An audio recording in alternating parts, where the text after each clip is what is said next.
Chapter 1042. Jiang Pingji ran a few laps with her beloved White and her pretty boy. She was drenched in sweat, and her cheeks were red. "Your Highness, quickly put it on." Wei Xi frowned and lifted his hand to put the cloak on Jiang Pingji, who had just returned. He was drenched in sweat and had to stay outside in the cold wind. Even if his body was made of iron, he couldn't stand it. Jiang Pingji obediently allowed Wei Xi to drape the cloak over her. "Has my lord eaten breakfast?" "No, I just took Big White and Little White to exercise, so my stomach is empty now." "Did you bring anything in your sleeves, Zixiao?" The clothes of the ancients did not have pockets. After all, those things were not elegant. Instead, they liked to make a fuss in the wide sleeves, which could hide a lot of things. Jiang Pingji's nose was sensitive. She immediately smelled the fragrance of meat in Wei Xi's sleeve. Wei Xi could not help but laugh. He took out a few meat buns wrapped in special oiled paper. "There is still a pot of meat porridge and chopped pickled vegetables in the tent. If my lord is still hungry, I will prepare more." Jiang Pingji smiled and squinted her eyes. The meat buns puffed up her cheeks. "Zixiao is becoming more and more virtuous." After saying this, she immediately asked, "Is there any news from the scouts?" Wei Xi could not be bothered with anything else the moment he asked about official business. "There are signs of the soldiers guarding Hanchang Pass being mobilized. I reckon that there will be movements in the near future," Wei Xi said. "The patience of the defending general is not bad. He has persisted for more than 20 days. If they continue to delay, our army will easily fall into a passive situation." No matter how popular Jiang Pingji was, it could not change the fact that she was a long-distance fighter. Otherwise, why would Jiang Pingji set up a field station in Chongzhou when she attacked the northern borderline? It was all for the sake of shortening the transportation line. The longer the supply line, the more food would be consumed. Not to mention the greater the risk, the military expenditure would also increase exponentially. The tens of thousands of mouths under Jiang Pingji had to eat. It was a terrifying number in one day, let alone 20 days. No matter who they are, they all have the mentality of a gambler. "The difference is in who is more serious," Jiang Pingji said. "The camp's security has been lax for more than 20 days. At first, the defending general of Chang Pass suspected that it was a ploy to lure the enemy, but as time went on, his heart began to waver. As long as he grasped this opportunity, he would be able to make a great contribution. Unfortunately, he was timid and stopped moving forward, missing one opportunity after another. As time goes by, even the most cautious person will have the mentality of fighting to the death and gamble fiercely. In the words of the live stream viewers, take a gamble and turn a bicycle into a motorcycle. Everything has to be tried. Who knows, you might win. Jiang Pingji's strategy was psychological warfare, luring the enemy to lead his troops out of seclusion. It was only at this time that the defenses of Chang Pass were at their weakest, and the losses from breaching the pass could be minimized. It wasn't that Jiang Pingji didn't have the confidence to break through the pass head-on, but the casualties were too great. She didn't want the soldiers to sacrifice themselves for Hanchang Pass. It didn't matter if more food was consumed, as long as fewer people died. After eating breakfast and drinking a pot of meat porridge, Jiang Pingji finally felt better. The new year had a new atmosphere, and the military camp still had remnants of the festive atmosphere from the new year. However, it was different over at Chang Pass. Chang Pass did not lack grain, but the garrison general was a stingy person. Why would he squander his wealth to feed the soldiers for the new year? Last night, on New Year's Eve, the soldiers guarding Chang Pass could only stare at the orange bonfires in the distance. It was as if they could smell the mouth-watering smell of roasted meat and fine wine from afar. Others had a joyous new year, but they had to spend the whole night drinking northwest wind at the city walls. The enemy had challenged them for more than 20 days, but the general was still unwilling to fight. The morale of the soldiers at Chang Pass was also affected. The garrison general of Chang Pass hesitated for so many days, and he finally made up his mind to take a gamble. The generals under him complained incessantly. Not only did it affect the overall morale, but it also caused his reputation in the army to plummet. Anyone with a discerning eye could see that Lu Shi and Jiang Pingji's camp was loose and undisciplined. If they seized the opportunity to launch a sneak attack, they would definitely reap great rewards. However, the garrison general insisted on doing things his own way, and he missed one good opportunity after another. The onlookers were furious. The garrison general was originally hesitant. Now that he was egged on by his subordinates, the balance in his heart slowly tilted. Take a gamble. Perhaps the bicycle would turn into a motorcycle. Gritting his teeth and steeling his heart, the garrison general of Cold Chang Pass made the decision to mobilize the troops. Once the order was issued, the originally low morale immediately rose. They wished they could grow wings and fight to the death with the enemy. Little did they know that their actions of mobilizing the troops were all seen by the cavalry scouts. Finally, I can't sit still anymore. Li Yun had been stifled these days. He felt too tired when he was busy everywhere, but once he was free to eat and enjoy, he felt uncomfortable all over, as if he had nowhere to vent his energy. Now that he could finally fight, it felt great. Huang Song, who received the news, also could not sit still. As long as they successfully broke through Cold Chang Pass and crossed the treacherous river Song, they could directly enter the hinterland of Tsangzhou. Jiang Pingji reminded him, act according to the plan. Remember not to leak any information. Huang Song knew the severity of the matter, and he nodded with a solemn face. The garrison general of Cold Chang Pass chose the first day of the new year, which was the night of the first day. As usual, the two camps lit up with raging bonfires. The security of the camp was lax, and the distribution of the tents was even more messy. Anyone with a bit of experience would know that such tents were a failure. Once there was a surprise attack, the messenger would not be able to immediately inform the entire camp, let alone organize an effective counterattack.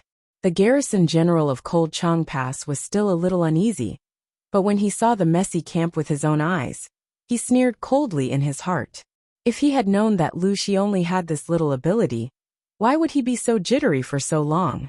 Sighing in his heart, the garrison general of Cold Chang Pass gathered his unnecessary thoughts and led the troops towards the enemy's camp. Lu Shi, that's all there is to him. I knew he didn't have the ability, the garrison general of Cold Chang Pass murmured in a low voice. His face was filled with obvious regret. Little did he know that no matter when he launched a sneak attack, the seemingly loose camp hid an ambush that he would not be able to return from. Although Jiang Pingji was confident, this confidence was built on a sufficiently strong foundation. For the past 20 days, it seemed like the entire camp was having fun. But in fact, most of the troops were hidden in the tents, ready for battle. In order to keep the troops in peak condition, she even arranged for them to work in 3 shifts and take turns to put on a show. For example, the camp looked relaxed on the surface, but most of the troops were hidden in the tents, lying in ambush, waiting for the heir to come to them.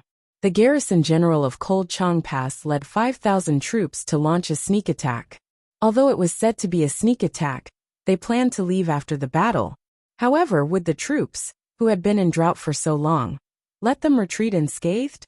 Just as the garrison general of Cold Chang Pass was about to step into the trap, Jiang Pingji and the others led the troops to take a shortcut and went straight to the foot of Cold Chang Pass. Awoo! Yawning sleepily, the troops on the top of the city wall rubbed their eyes with their hands. It was the middle of the night, and they were very sleepy, yawning nonstop. What movement? Chapter 1043. What's going on? Don't scare yourselves in the middle of the night. Hearing this voice, the soldier's companion was startled. His sleepiness faded a little, and he rushed over with more vigor. He yawned and squeezed out 2 drops of tears from the corner of his eyes to relieve his sore eyeballs. But I really heard it. The soldier opened his eyes wide and looked down at the city. It was dark all around, except for the bonfire in the enemy's camp in the distance, which added a little color to the night. That's weird. Did I really hear it wrong? The soldier scratched his bun that hadn't been washed for a long time. His fingers pulled out a layer of sticky dandruff, and he rubbed it on his clothes. Maybe I really heard it wrong. His companion rubbed his arms, trying to warm himself up a little. It's so cold in this damn weather. I really don't know when it will end. The soldiers at the bottom had no human rights. They did the most tiring work and received the lowest pay. Most of the time, they didn't even have enough to eat or wear. If everyone was like this, such treatment wouldn't be very uncomfortable. It was good enough to survive in this chaotic world. However, Lu Shi and Huang Song's camp was very lively. They drank and barbecued at night. They were happier than immortals. Everyone was cannon fodder in this chaotic world. Why did others eat and drink well, while he had to endure hunger? There was no harm without comparison. Every time he thought of this, his already hungry stomach became even hungrier. He was so hungry that it was difficult for him to even speak. Buddy, I'm going to take a nap. Call me if anything happens. I'm so hungry. Hey, what can happen at this time? Just take a nap. I'll call you when the sun rises. Lu Shi and Huang Song's camp only cared about eating, drinking and playing. It was like this for more than 20 days. It was the middle of the night. There was not even a shadow, not to mention the wind blowing the grass. The tired soldiers leaned against the battlements and slept soundly, hoping that sleep could warm their bodies and save their energy. The soldiers at Hanchang Pass yawned continuously. Their consciousness became more and more blurry, and their eyelids became heavy, as if they were filled with lead water. The cold wind blew, and the snowflakes falling from the sky were rolled up and deviated from their original trajectory. On this ordinary night, an arrow streaked across the night sky, emitting a buzzing sound as it left the bowstring. The sharp blade pierced into flesh and blood. The soldier who had just seen the Duke of Zhou suddenly opened his eyes wide. An unprecedented chill wrapped around him, as if his body had sunk into a 1,000-year cold pond. He tried to open his mouth, but no sound came out of his throat. It was as if the whole world had gone silent. In a breath's time, the remaining warmth in his body was cruelly stripped away by an invisible force. It hurts. It's so cold. A brief thought flashed through his mind, and the scene in front of him fell into endless darkness. In a trance, he seemed to hear his companion shouting at the top of his lungs, saying, "Enemy attack!" By the end of the first wave of arrows, more than half of the city guards had been killed, and the rest were either dead or injured. Get on the ladders. Archers, continue firing. Are the siege weapons ready? After clearing up a wave of enemy soldiers, he took advantage of the fact that there were fewer guards at the gates of Cold Chang Pass. At this moment, he had to seize the time to build a scaling ladder and climb up the walls. Jiang Pingji led the vanguard troops, each of them wearing a white cloth. Under the cover of the snow and the night, they quickly made their way to Hanchang Pass. The general guarding Hanchang Pass had led his troops to launch a sneak attack on the main camp. It would be impolite not to reciprocate. Jiang Pingji naturally had to retaliate. What was a sneak attack? A sudden attack when the enemy was unprepared. Not only did it pay attention to the element of surprise, but it also paid attention to speed, launching a fierce attack when the enemy was unprepared. The terrain of Hanchang Pass was strategic. It was easy to defend and difficult to attack. So what? No one could defend the pass she wanted to break through. Jiang Pingji's attack was sudden. In a face-to-face confrontation, a wave of soldiers on the city wall died, and the rest were wounded. Some people tried to fight back, some shouted enemy attack, and some gritted their teeth. Their blood-stained fingers trembled as they pulled the bowstring and used the last of their strength to shoot a whistling arrow into the sky. As soon as the whistling arrow was shot, the entire Hanchang Pass seemed to have welcomed a tremor. The soldiers were in an uproar. They did not expect the enemy to launch a sneak attack at this time. However, the urgent matter was to send more troops to the city wall and guard the pass of Hanchang Pass. They must not let the enemy break through. Enemy attack, quick! In the middle of the night, many people had already entered a sweet dream. They had no choice but to sleep. They were cold and hungry. If they did not sleep, they might not be able to sleep due to hunger. When the movement outside was heard, many people reluctantly left their dreams. They threw down the thin blankets that were tightly wrapped around them and rushed out of the tent. The cold wind blew, blowing away the remaining warmth that lingered around them. Many people were so cold that they shivered. Their dazed minds instantly became clear. How could Jiang Pingji give them the chance to increase their troops? The archers lying in ambush in the snow were divided into 3 rows. After the first row finished shooting, the second row followed. When the third row finished shooting, the first row had already knocked their arrows and pulled their bows, aiming in the right direction. With this simple tactic, the archers could maintain a continuous rain of arrows falling on the city wall of Hanchang Pass. With the archers' cover, the scaling ladders were quickly pushed toward the city wall of Hanchang Pass. The vanguard troops began to attempt to rush the wall and attack. However, Hanchang Pass was called a dangerous pass because it naturally had its geographical advantages. The soldiers guarding Hanchang Pass were caught unprepared. The rapid attack almost made them unable to react. Of course, this was only temporary. When they reacted, they immediately used the terrain to counterattack. Jiang Pingji narrowed her eyes. Her dark eyes stared closely at the city wall of Hanchang Pass. The road ahead of Hanchang Pass was not smooth. The terrain was steep and narrow. It was not conducive for the use of siege weapons. If Jiang Pingji's siege ladders were not specially made, they would not be of much use. When the time came, they could only use the most primitive human flesh tactic and rely on huge casualties to force their way up the wall. However, they could still use the scaling ladders and use bows and arrows to open the way. Hanchang Pass was not as tricky as imagined. Jiang Pingji turned on the live stream during the battle. 850,000 night owls squatted in the live stream room to accompany her. As they fought, the audience realized that there was something wrong with the soldiers guarding Hanchang Pass. Fengqi Wudong, did you notice that the enemy's combat power is a little weak? Guishui Bupong, I don't think they are weak. It's obvious that our streamer is too strong. Pialia Faciu, they are indeed a little weak.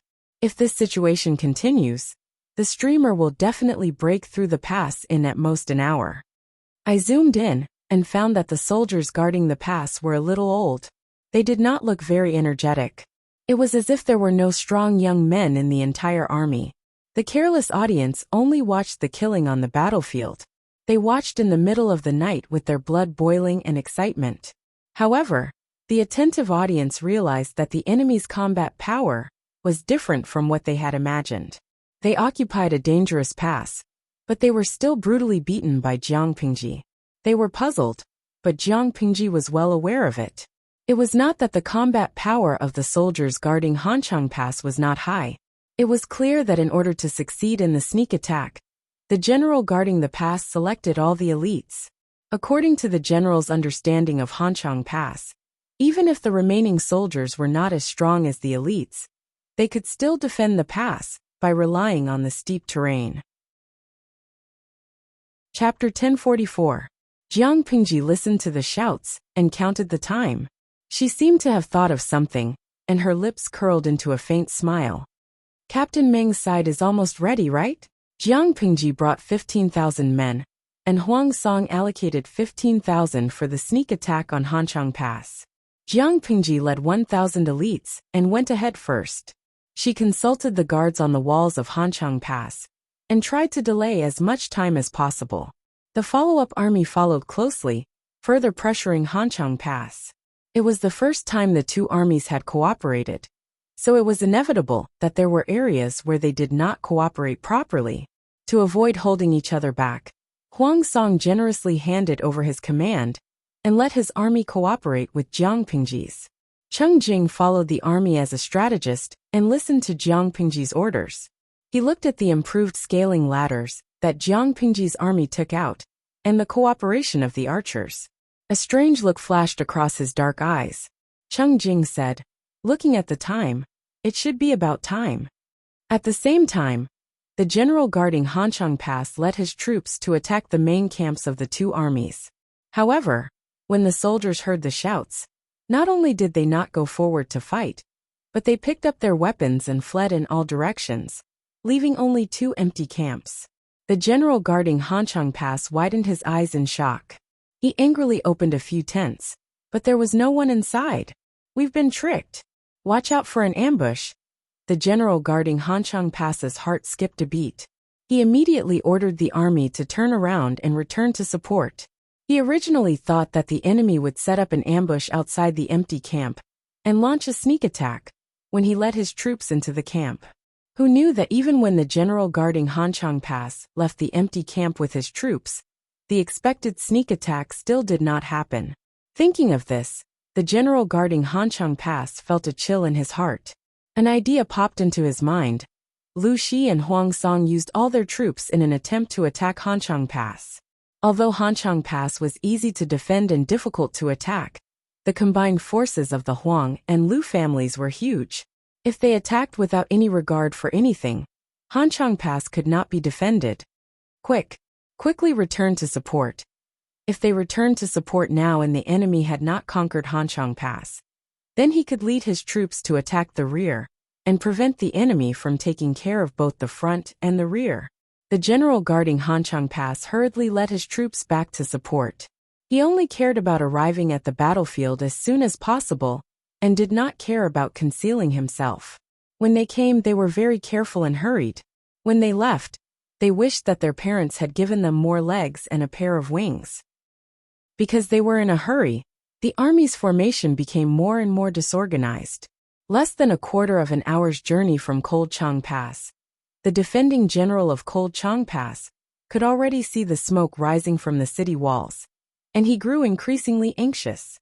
That was when the unforeseen event happened. In the darkness of the night, arrows tore through the air, bringing with them a strong gust of wind as they flew towards the army, killing and injuring countless soldiers. Enemy attack! Enemy attack!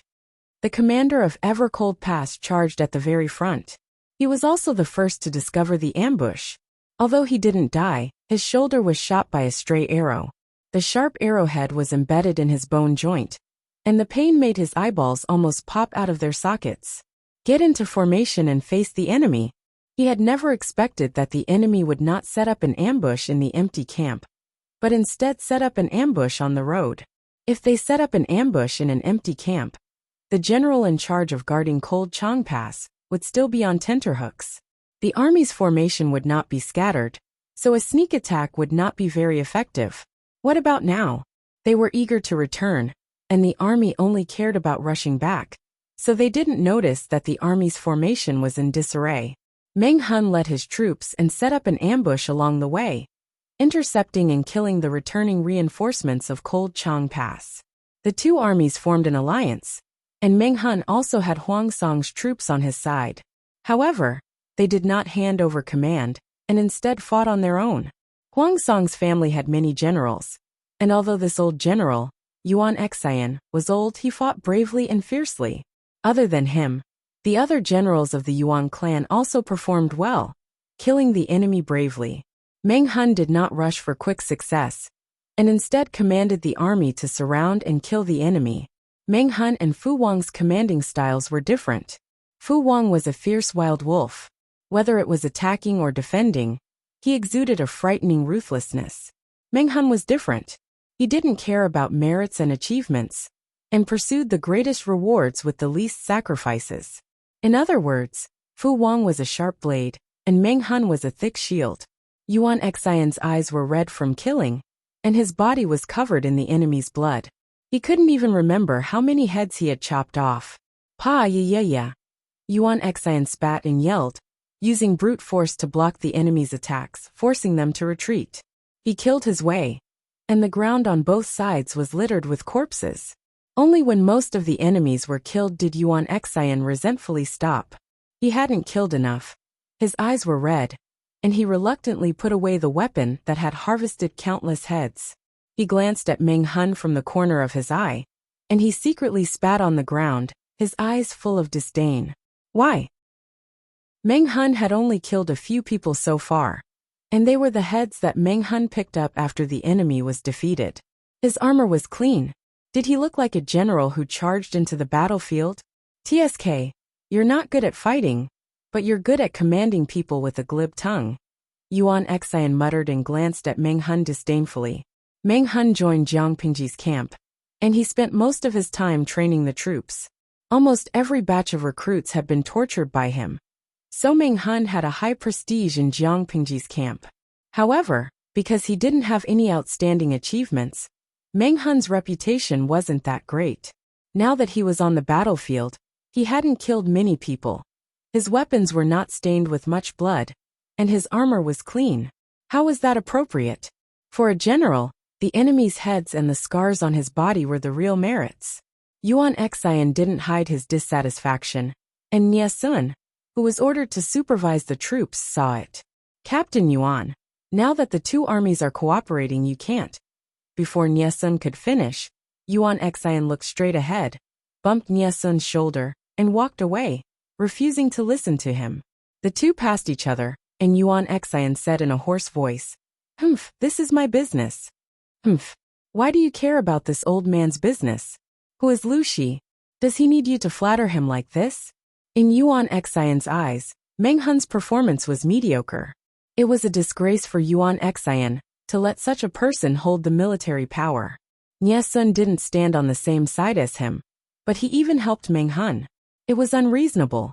Thinking of this, Yuan Xian thought of Nie Sun and Meng Hun, who was under Jiang Pingji's camp. Yuan Xian's eyes darkened and he snorted. He didn't trust Nie Sun, and now he was even more suspicious. Nie Sun was wearing a scholar's robe, and Yuan Xian was wearing heavy armor. The latter's bump hurt Nie Sun's left shoulder, and it was probably going to bruise. Yuan Xian left without looking back. He didn't even leave an apology.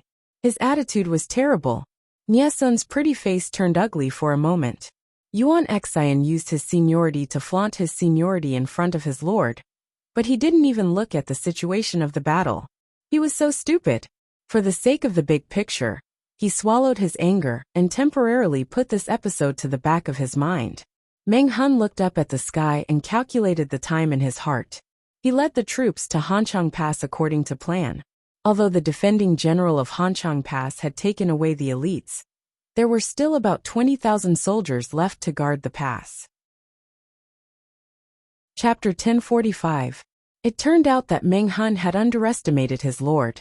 There were only wrong names, but there were no wrong nicknames. What is Jiang Pingji's nickname? The 850,000 viewers in the live stream channel unanimously agreed. The humanoid battlefield was a killing machine. Give her an invincible machete, and she could destroy a battle fortress by herself. She was so strong that she didn't seem like a human. The terrain of Cold Chang Pass was steep, easy to defend and hard to attack. The soldiers didn't have many points to focus on, so it was difficult for them to charge or retreat. The enemy occupied the advantage of the checkpoint and gradually recovered from their disadvantage. The battlefield seemed dangerous, but Cold Chang Pass was still impregnable and unshakable. "My lord, we can't go on like this."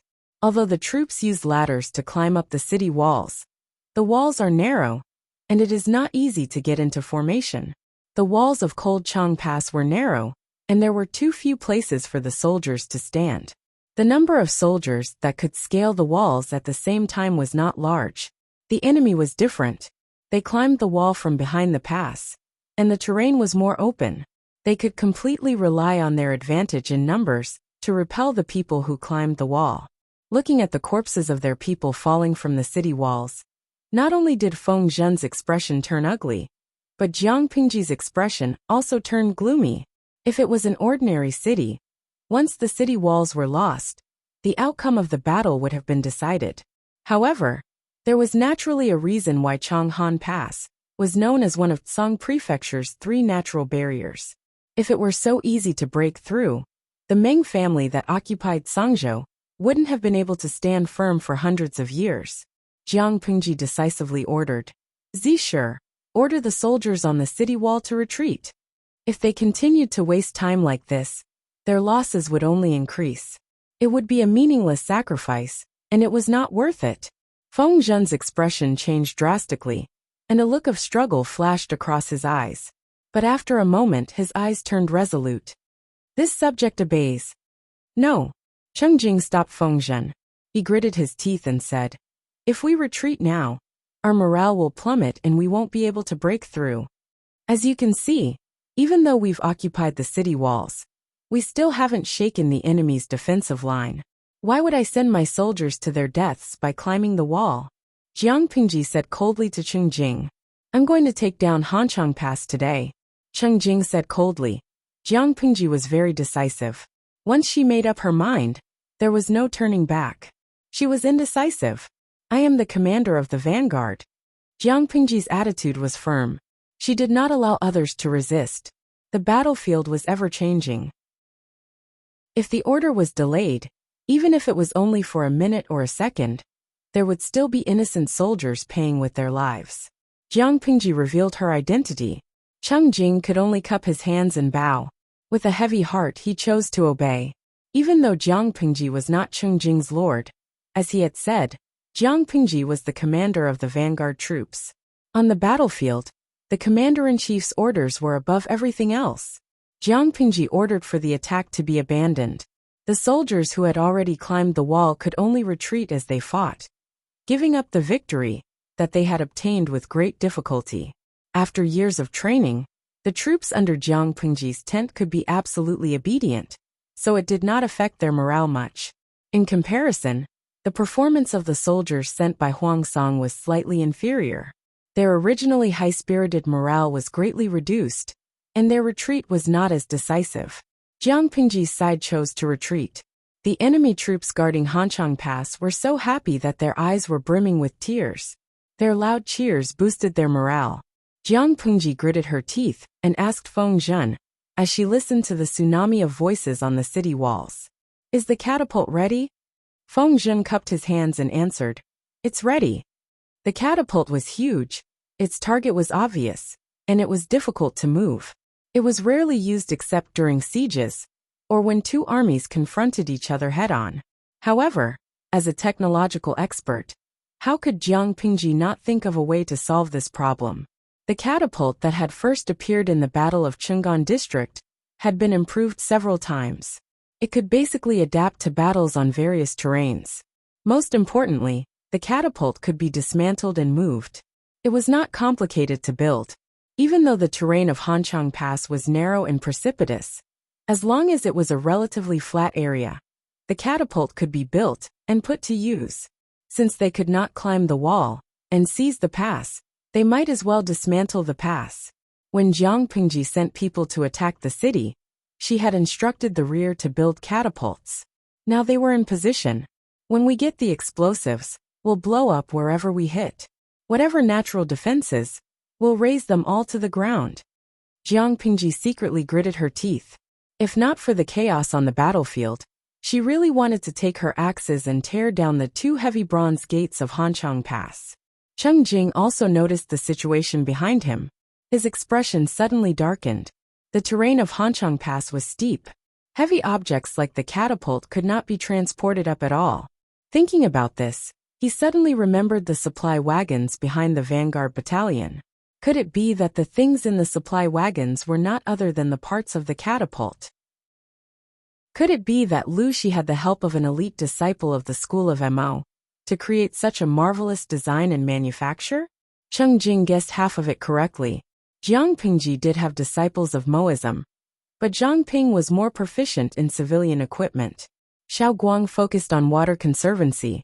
Most of the time, Jiang Pingji provided the ideas for the improvement of the siege weapons. Zhang Ping led the craftsmen to try to improve them one by one. "Give me the rocket," Jiang Pingji ordered someone to bring her heavy bow. The bow was extremely heavy. From the bow to the bowstring, it was all made by the craftsmen using special materials. According to their calculations, to fully draw the bow, the person had to be at least 8 feet tall and have the strength of 4 stones. Jiang Pingji's arm length was not enough, but her height was enough. As for the strength of 4 stones needed to draw the bow, naturally it was enough. With one foot on the ground and the other on the body of the bow, she pulled the bowstring with her right hand and lit the specially made arrow. Her whole body gathered strength. Under the guidance of the great force, the heavy bow was drawn into a full moon. A heavy buzzing sound rang out. The huge arrow suddenly left the bowstring and flew toward the city walls of Hanchang Pass. The arrowhead made of refined iron sank into the gate of the city walls. Cracks in the shape of a spider web spread in all directions. The beam of the gate was actually perturbed. "Charge at that place. Smash it." Jiang Pingji's night vision was very strong. She could clearly see the situation on the city walls of Hanchang Pass, but the others could not. They could not do it, let alone the catapult gunners at the rear of the army. Cheng Jing watched the whole process. His hands, which were hidden in his sleeves, were clenched tightly. His neatly trimmed, round nails left crescent marks on his palms. Jiang Pingji threw the huge bow to the orderly beside her. Her body was still surrounded by a vicious aura that had yet to dissipate. The guards on the city walls did not have time to rejoice. Huge rocks fell from the sky one after another, smashing into the city gates, the battlements, and the mountains on both sides of Hanchang Pass. The smiles on the faces of the guards at Hanchang Pass had yet to disappear. The huge rocks that fell from the sky caught them off guard. This was completely different from the script they had expected. Chapter 1046. The ferocious firepower caught the defenders of Cold Chang Pass off guard, and the advantage that they had regained with great difficulty was gone. In this era of outdated war equipment, catapults posed too much of a threat to checkpoints. Cheng Jing couldn't see the situation on the city wall clearly, but judging from the sounds, the battlefield had already deviated from them. Cheng Jing bowed deeply to Jiang Pingji as he recalled the earlier dispute. He thought that Jiang Pingji was being willful and rash, but looking at the current situation, it was clear that she had a card up her sleeve. Not only did he make prompt decisions and cut his losses in time, but he also made the most correct arrangements. At the same time, Cheng Jing could not help but feel fear and coldness in his heart. Jiang Pingji nodded at Cheng Jing, then said to the orderly, "Take my weapon, or I'll tear down Hanchang Pass today." With Hanchang Pass demolished, the Meng family of Zhangzhou would lose a natural stronghold. After crossing the treacherous River Pine, Zhangzhou would be stripped of its defenses and become a soft beauty. She could do whatever she wanted. She had killed the northern borderline. Why would she be afraid of the Meng family of Zhangzhou? Back then, I said that I would cut off the head of the Meng family with my own hands. Take this Froshchang Pass as interest. Jiang Pingji murmured. Hanchang Pass, which was originally impregnable, was now full of potholes from the stone catapults. It looked exceptionally miserable. Stop the catapults, get on the scaling ladders and siege towers. Since they couldn't climb the walls and take over the city, they would tear down the city gates and advance from both sides. With the previous experience of climbing the wall, and the formation of the defenders of Cold Chang Pass being smashed by the catapults, their second attempt at climbing the wall was rather smooth. The assembled siege wood was also in place. There were 20 soldiers on each side, carrying the siege wood as they charged towards the city gate. By the time Meng Hun arrived with his army, the main gate of Cold Chang Pass had already been torn down, and the two armies were engaged in a fierce battle inside the city walls. Meng Hun faintly had the urge to feel his scalp go numb. His lord was too capable. The strategists and generals under her were very pressured. Although they had yet to take down Cold Chang Pass, they had already broken through the city gates and taken over the city walls. There was almost no suspense in this battle. "Your Highness, I'm late," Jiang Pingji said. "Not late, not late. You came just in time. Lead the troops and defeat those bastards. Go back and eat your breakfast." Meng Hun. After being stunned for a while, Meng Hun answered firmly. His Highness had already given the order to take down Cold Chang Pass before dawn. "My lord, do you want?" Meng Hun looked at the two huge wolf teeth hammers in Jiang Pingji's hands. Just looking at them was enough to make him panic.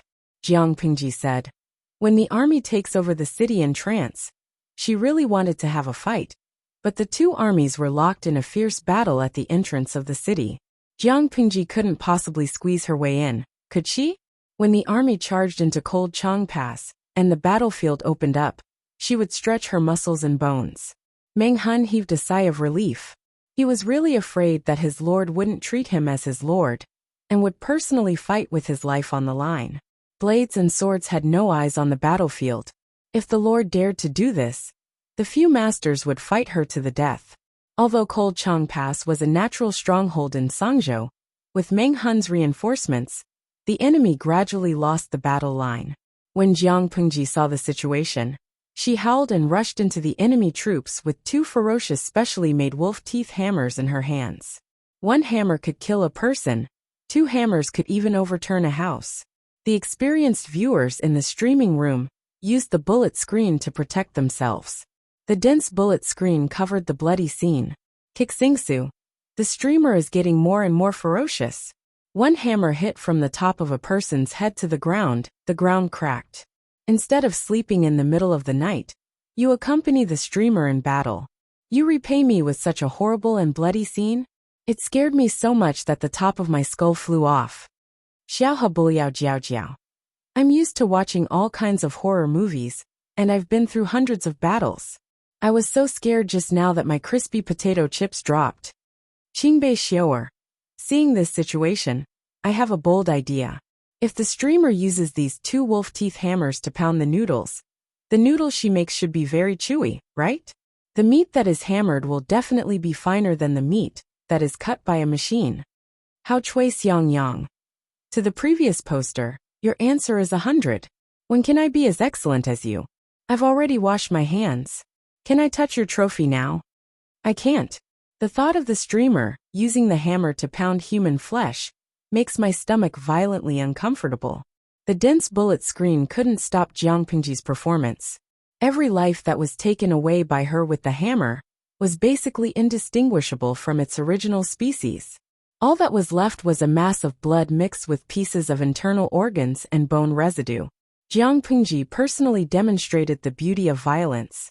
After killing enough, Jiang Pingji's depressed mood for the whole night was much better. Unknowingly, she had already killed her way to the residence of the general of Hanchang Pass. It was as if she had crawled out of a mountain of corpses and a sea of blood. She was red from head to toe.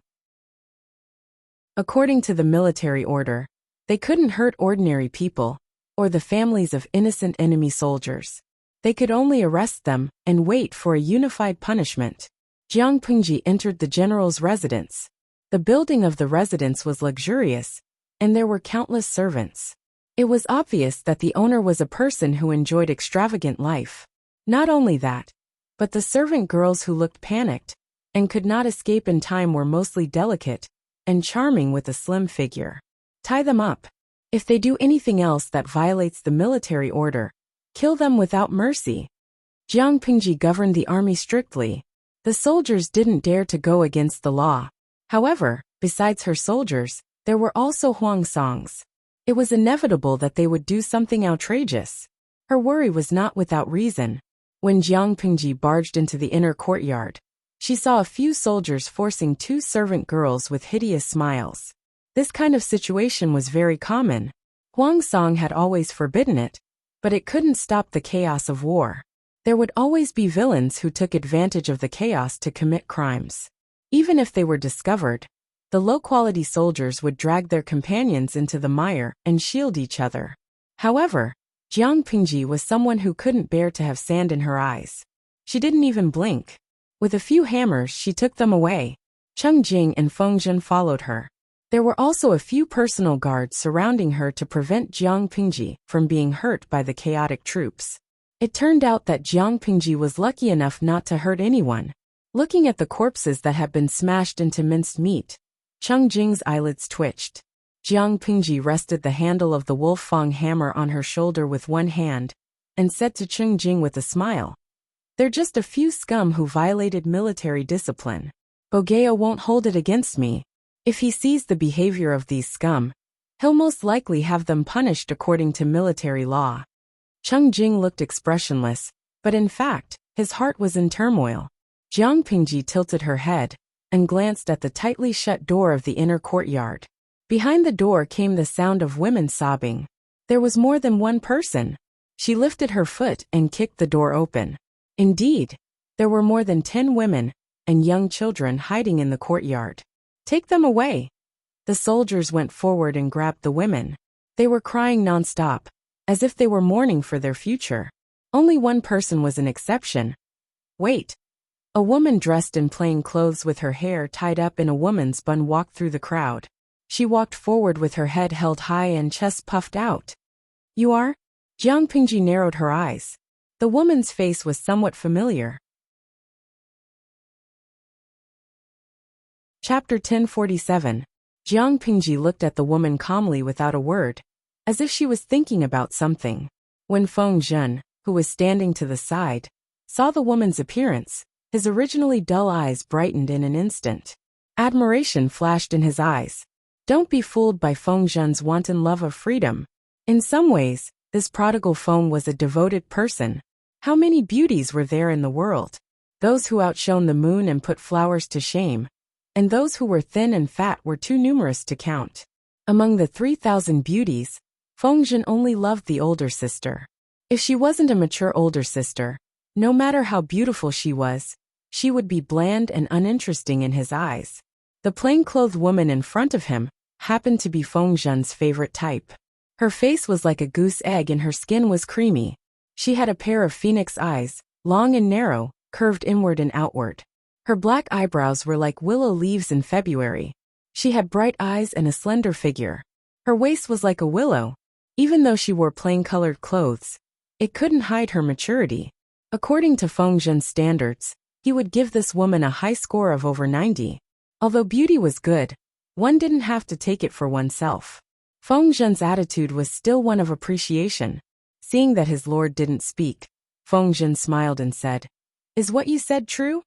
The woman secretly clenched her fists in her sleeves, but her face was calm as she answered, "Everything I said is true. How would I dare to gamble with my own life?" The woman smiled faintly, as if her previous anxiety and worry were just an illusion. Hanchang Pass had been breached by the enemy. Cries of killing could be heard everywhere. The servants and maids were all busy escaping. How could they care about this family? The woman was born in Hejian County and married to Zhangzhou at the age of 20. Although she was a woman from an aristocratic family, she knew what would happen to the family of the enemy after the city was breached. Before Jiang Pingji arrived, the soldiers robbed and killed the servants who fled. They even had evil thoughts about the maids in the manor. When the other concubines were at a loss, the woman decisively gathered the women and children to hide in the inner courtyard. They used the walls to resist for a while.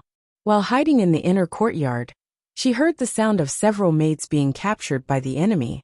Their pitiful cries even drowned out the cries of killing outside. Therefore, when the door of the inner court was kicked open, the woman mistakenly thought that Jiang Pingji and the others had ill intentions. If he didn't do anything, the fate of all the women in the courtyard would be worrying, and even the children would find it hard to keep their lives. In desperation, the woman simply mentioned Jiang Pingji, hoping that there would be a chance of survival.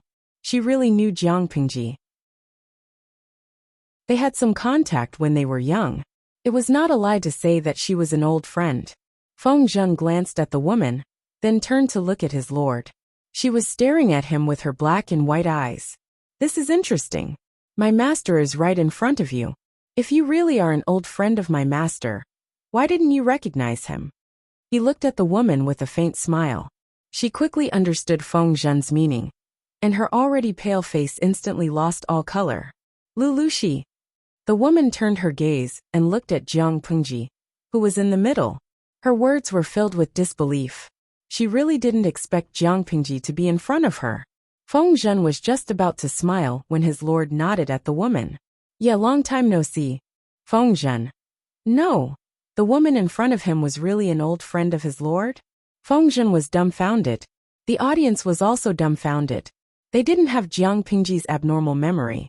After the commotion, the ancient big boss who had been lurking for a long time jumped out. "Tuda Feiqiu. Ah, this lady looks a little familiar. I remember she was one of the noble ladies who appeared when the host first started streaming. She was Shangguan Wan's best friend." He had been frantically searching through the streaming notes and finally found her. "Wan Xiaoer, Guikai Guo Fengxiu. Damn, big boss, you're still alive." "Qilin. I worship you, big boss." "Shou Shirtu. I worship you, big boss." 20 Sui Jiu. Go Pokeball. Capture a big boss alive. Those who were familiar with the streaming knew that the first viewer in the streaming room was Tuda Feiqiu. The first recorded video was also from him. It was said that he was also the founder of the Empress's streaming forum and the editor of a related magazine. It was rumored that a tycoon had spent millions just to buy his ancient ID. Unfortunately, he refused to sell it. The woman was Wan Xiaoer. She had met Jiang Pingji several times in the past. She heaved a sigh of relief when she heard Jiang Pingji's response. She didn't know which mountain of corpses and sea of blood Jiang Pingji had crawled out from. She was covered in blood, and it was a frightening sight. How could she recognize such a horrifying appearance? The last time they met was 8 years ago. Jiang Pingji was taller than ordinary women. Many men had to look up to her. She wore armor and a helmet. She held a pair of hammers in her hands. She stood there simply. She was a young general full of heroic spirit. Who would associate her with a maid? Your husband's family? Jiang Pingji looked at her attire and frowned. If Wan Xiaoer's husband was an enemy general at Hanchang Pass, his corpse would have been cold by now. Although Jiang Pingji would not show mercy, it was somewhat embarrassing to kill an old friend's husband and make her a widow. Wan Xiaoer sighed softly and looked calm. My husband's family is the general guarding Hanchang Pass. I guess he has already reported to the King of Hell. The calmer the other party was, the more embarrassed Jiang Pingji was. Wan Xiaoer's reaction to the death of her husband was calm, but her husband's concubines and children were crying loudly. They didn't even care about their image. Hearing the commotion, Wan Xiaoer looked down indifferently and sneered. Jiang Pingji was also thick-skinned. She did not hold back her embarrassment for long. She said calmly, considering our friendship, I will return your husband's body to you after the war ends. At least he can be buried in peace, and his corpse won't be exposed in the wilderness. Wan Xiaoer said, I am your prisoner. If my deceased husband's body can be left intact, it will be considered a good ending. Her reaction angered the crying concubines, who scolded her one by one. You old shrew who can't lay eggs. The master has always been good to you. Now that he's gone, you're not even willing to shed a tear. Could it be that you're cursing the master to die early, so that you can climb to a higher branch? What a vicious heart you have. Evil woman, you will get your retribution sooner or later. A few beautiful concubines were weeping and sobbing, and a few young children were sobbing in their arms. Wan Xiaoer didn't even bother to raise her eyebrows. Seeing the situation, Jiang Pingji ordered people to take the noisy women and children away. Her action was not rough, but it was not gentle either. Look at you, you haven't been very comfortable all these years. Wan Xiaoer tucked her scattered hair behind her ears and looked calm. Chapter 1048. Jiang Pingji looked at her, the memories in her mind becoming clearer and clearer. In her memory, Wan Xiaoer was gentle and intelligent. She was the standard aristocratic daughter of Hejian's aristocratic family, charming and gentle. Now that they met again, she seemed to have changed into a different person. Her eyes seemed to have seen through the world. Her husband had died, but she reacted as if a familiar stranger had died. She was frighteningly calm. Although she was a prisoner, because she was Jiang Pingji's old friend, Wan Xiaoer did not suffer. Thank you. Wan Xiaoer bowed and followed the soldiers of the female battalion to the camp, where the female prisoners were kept. Why are you stretching your neck? Jiang Pingji glanced at Feng Zhen impatiently. The other party's weakness was caught, but he said calmly, everyone loves beauty. My lord, please let me look at such a beauty that suits your taste. Seeing too many broken walls, mountains of corpses, and seas of blood will inevitably affect your mood. Do you think this makes sense, my lord? Nonsense. Jiang Pingji snorted and sent people to clean up the battlefield. Feng Zhen hurriedly followed. Cheng Jing, who was watching from the side, sighed and followed closely. They had won the battle. The whole army was beaming with joy and their morale was high. The generals wanted to take advantage of this momentum and cross the Song River in one go. If they delayed for a while, when the enemy's reinforcements arrived, the two armies would have to face each other across the Song River. It would be a waste of time and energy. However, the strategists had the opposite opinion. The Song River was vast, rapid, and precipitous. It was still winter, so there was no ice on the surface. If they were not familiar with the water, wouldn't they give the enemy an opportunity to take advantage of them? Moreover, the two armies had just gone through a big battle. They needed time to adjust their condition. If they ignored everything and forced their way across the Song River, even if they reached the other side, they would be exhausted and powerless. What was the difference between encountering the enemy and courting death? Marching on water was different from marching on the road. Those who were not good at swimming would get seasick, and their condition would deteriorate. They might even fall sick, because they were not acclimatized. The Song River was not the Yi River. It was turbulent, and not as smooth as the River. If they were not good at swimming, wouldn't they die? In addition, the strategists had their own considerations. There is a saying in the art of war: when a guest arrives at the end of the river, do not welcome him in the water. This was the so-called attacking halfway through, a very useful tactic. Generally speaking, when two armies face each other across the river, when the enemy is halfway across the river, part of the enemy has already reached the shore, while the other part is still crossing the river.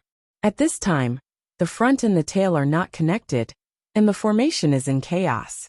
If we go and annihilate the enemy, it will be advantageous to our side. If Jiang Pingji and the rest cross the river without any preparation, the enemy would easily seize the opportunity. At that time, he would not be able to take care of both the front and the back, and he would not be familiar with water battles.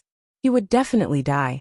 For example, in the previous battle against the northern borderline, if the northern borderline did not panic first, and instead took the opportunity to launch an attack while Jiang Pingji was halfway through, the outcome of the battle would have been completely different.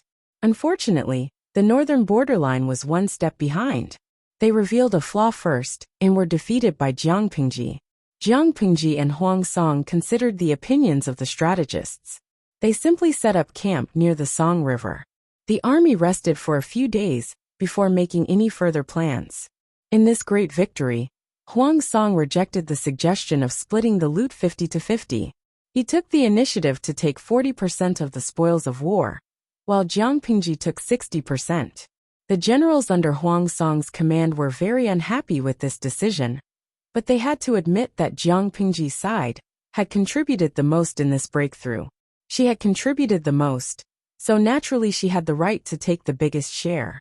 Jiang Pingji let Wei Xiai and Feng Jin deal with the captives, the military supplies, and the distribution of the remaining assets.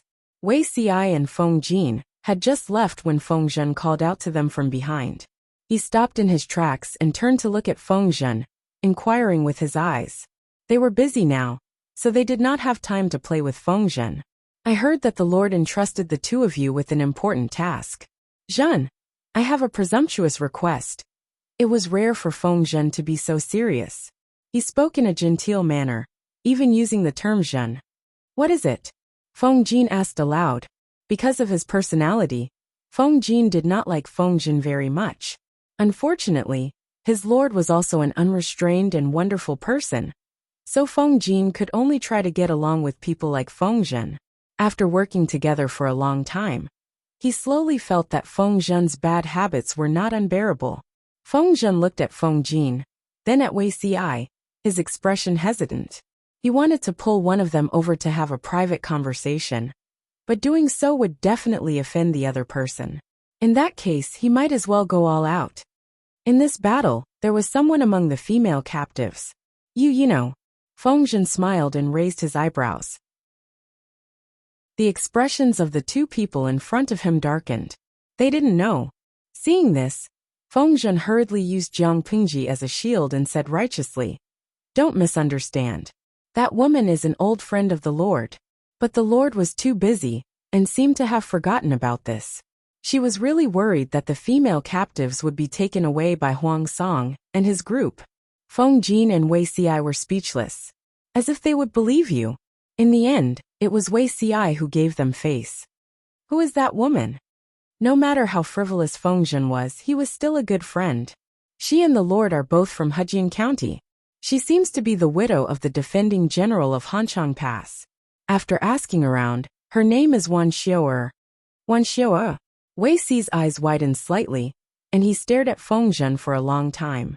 Wei Xiai was no stranger to the name Wan Xiu'er. The Jiang dynasty was open-minded. After a woman married, she would continue to use her maiden name instead of the simple Wan Shi of Feng. Wei Xiai could remember the name Wan Xiu, for two reasons. First, this person made Feng Zhen change his mind. Second, she was Changxing's confidant, Feng Yu's birth mother. If he remembered correctly, before Wan Xiu'er remarried to Feng Zhen, she was indeed the wife of a general under the Mengs. However, the situation in his past life and this life were different. In his past life, The Mengs were annexed by Huang Song. Wan Xiao'er's husband took advantage of the situation and defected to Huang Song. At that time, Feng Zhen was also working under Huang Song. After Huang Song was hounded to death by the Lord, Feng Zhen became loyal and even asked the Lord for the widowed Wan Xiao'er. Now fate was too wonderful for words. Wei Xiai said, "Okay, I'll remember this." In fact, there was no need for Feng Zhen to come over to remind her. Jiang Pingji had not forgotten about this. After she finished her business, she got up and went to the women's camp to see Wan Xiao'er. In any case, she was an old friend. She even killed her husband. It was only right to give her some preferential treatment. "Do you want to keep your husband's family?" Jiang Pingji asked her. "If they are, it's not a problem to give them some food to eat." 3 concubines, 6 concubines, for maids who had slept with him, and 5 children, 2 boys and 3 girls. With such a large lineup, one could imagine the days Wan Xiao'er had spent in their backyard. Wan Xiao'er said, "Everyone has their own fate. Let's leave it to fate." Leave it to fate? Did that mean she didn't care? Jiang Pingji was surprised. "Don't you want to leave a bloodline for your short-lived husband?" A hint of coldness flashed in Wan Xiao'er's eyes. The nails on her right hand almost dug into the flesh of her palm. Chapter 1049. Previously, a concubine insulted Wan Xiao'er as an old shrew who couldn't lay eggs. Was that true? No. Wan Xiao'er's physique was slightly cold, so her chances of conceiving were lower than that of an ordinary woman. However, after taking good care of herself, she was no different from an ordinary woman. After 2 years of marriage, the child she longed for arrived. However, there was a serious internal strife in the backyard, and her husband was even more unscrupulous. He would bring all sorts of fragrant and smelly things into their backyard. Did he really think that their backyard was a garbage dump? For the sake of their children, Wan Xiao'er tolerated them for a while. But those women kept their eyes on her position as the legal wife and repeatedly attacked her. Guard day and night. It is difficult to guard against a thief in one's own house. She could fend off other women's plots, but she never thought that she would fall into the hands of the person who slept next to her. It was rare for her husband to show such tenderness, but the food he gave her had been added with something poisonous that could cause a woman to have an abortion. She had been in pain for a day and a night. Her 2-month-old child flowed out of her body like water. Wan Xiao'er investigated and found out that her stupid husband actually listened to the concubine's words. He believed that the concubine really wanted to bury the hatchet with her. Not only that, her husband even made the food that the noble concubine had personally made into something that he had specially made for her, and tricked her into eating it. After Wan Xiao'er was able to get out of bed, she led her men and rushed to the concubine's courtyard, intending to kill her and throw her out of the inner courtyard. Why was it that she had lost her child, but the other party wasn't hurt at all? Unfortunately, she had someone to rely on. The other party said arrogantly, "If you didn't block the way, the one who married cousin would be me. What right do you have to act like the legal wife in front of me? Yes, I did trick my cousin into feeding you the medicine, but so what? Your cousin and mother-in-law won't acknowledge the child in your womb." Wan Xiao'er was once trapped in a bandit stronghold. Even though Jiang Pingji testified for the noble ladies, the 4 self-accomplishment classics for women became popular in Hejian County and Songzhou. That stain was brought up as a topic of discussion, and even a reason to attack her. That was the main reason why Wan Xiao'er was struggling. Apart from that, the husband and mother-in-law also believed in what their ancestral home said. The firstborn child of a woman is of the firstborn male blood. If she wanted to give birth to her husband's child, the first child must be aborted and washed clean. Because of this absurd reason, Wan Xiao'er's child was gone. Her husband even said something to her shamelessly. "Since you can give birth, we will have a legitimate son. I don't even despise you for being unclean. Why are you being so sentimental?" Every time Wan Xiao'er thought of his face and his words, she felt so disgusted that her stomach churned. She wished she could poke him into a sieve. Son of the first wife. Since then, Wan Xiao'er didn't even bother to let her husband stay the night on the 1st and 15th of every month. If he insisted on staying, She would push away the maids who wanted to stand up for him. No matter what, she was disgusted by this man. She wanted to vomit just by looking at him, let alone sharing the same bed. Those women and children? Jiang Pingji saw Wan Xiao'er's gloomy face. Wan Xiao'er must have recalled some terrible memories. Wan Xiao'er was in a good mood. Let's leave it to fate. Lanting has the final say. But you. If Jiang Pingji remembered correctly, when she first met Wan Xiao'er, she was still protecting the women and children in the courtyard. Wan Xiao'er snorted softly and said flatly, "If the lips are gone, the teeth will be cold. If they were to suffer, a weak woman like me wouldn't be safe either. The situation is different now. Because of our past friendship, you won't humiliate me. But you don't have any friendship with them. And I want my reputation too. Why would I embarrass myself in front of you, for a few people I hate so much?" Wan Xiao'er and Jiang Pingji's friendship could at most protect her. At least she would have a place to stay in the future. She had nothing to do with those concubines, maids who accompanied her to bed, and sons and daughters of concubines. Why should she keep a string of burdens? Jiang Pingji was speechless. Wan Xiao'er saw it all too clearly.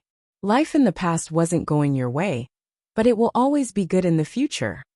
Growth was accompanied by pain. The more painful it was, the faster one would grow. If her life was a little better, she could more or less keep the romance of her youth. But now she seemed to have accepted everything. Wan Xiao'er smiled faintly, and her tone was a little light.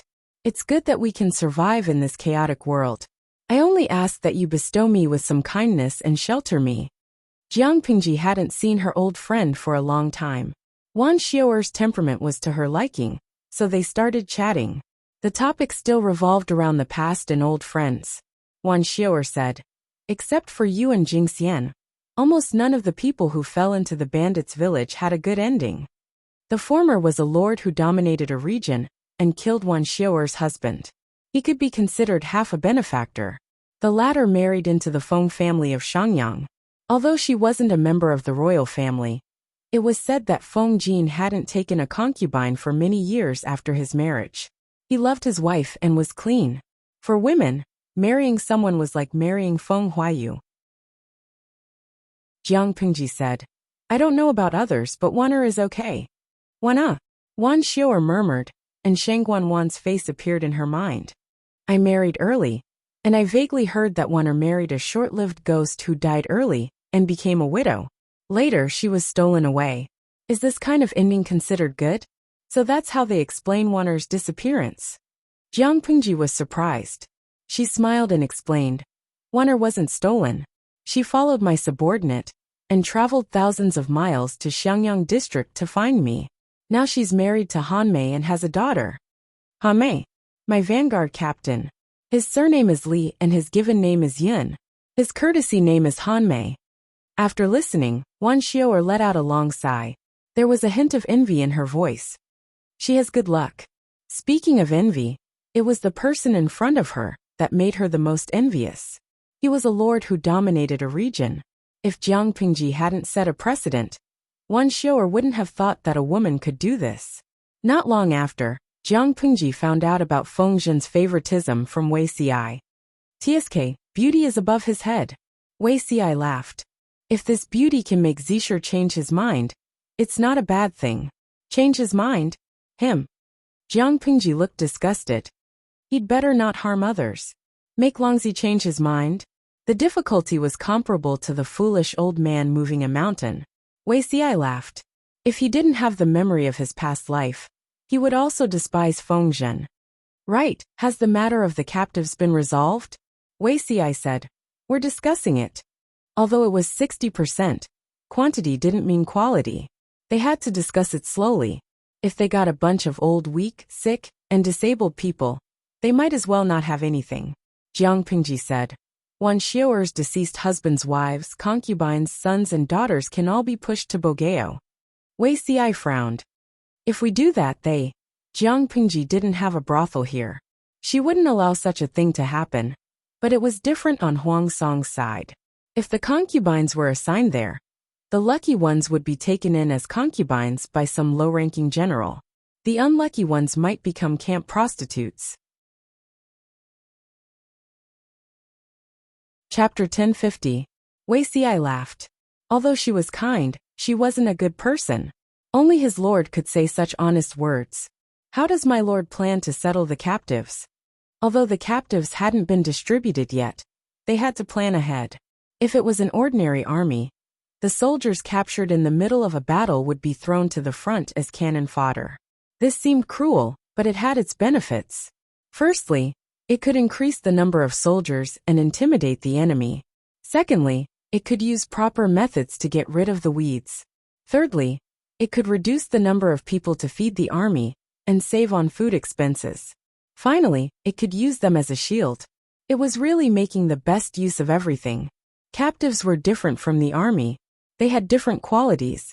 If they were left untreated, they would become a burden to the army. Those captives had eaten rice for more than 10 years to grow to their current size. If they didn't contribute to society and died, it would be a waste of resources. Move them in batches. There's still a lot of uncultivated land in the rear. Wei Xi grunted in acknowledgement. He was about to pass on Jiang Pingji's order when he saw Feng Zhen's figure disappear from the tent. What did military advisor Feng come here for? The soldier said. Military advisor Feng came and ordered us to take inventory. Wei Xi was even more curious. Feng Zhen was lazy. Why would he take on tasks outside of his responsibility? Inventory what? The soldier answered. Inventory the items of the widow of the garrison general of Hanchang Pass. Military advisor Feng said he wanted to return them to their owners. The corner of Wei Xi's mouth twitched. He knew Feng Zhen wasn't that diligent. Is there a list? Let me see. Wei Xi stretched out his hand. The soldier hurriedly passed the list to him. The items on the bamboo slips were all things that Feng Zhen wanted. There weren't many items. Other than clothes, jewelry, silks and playthings, there were also a few deeds to land in the Zhangzhou region. There was almost no money. Overall, this list wasn't worth much.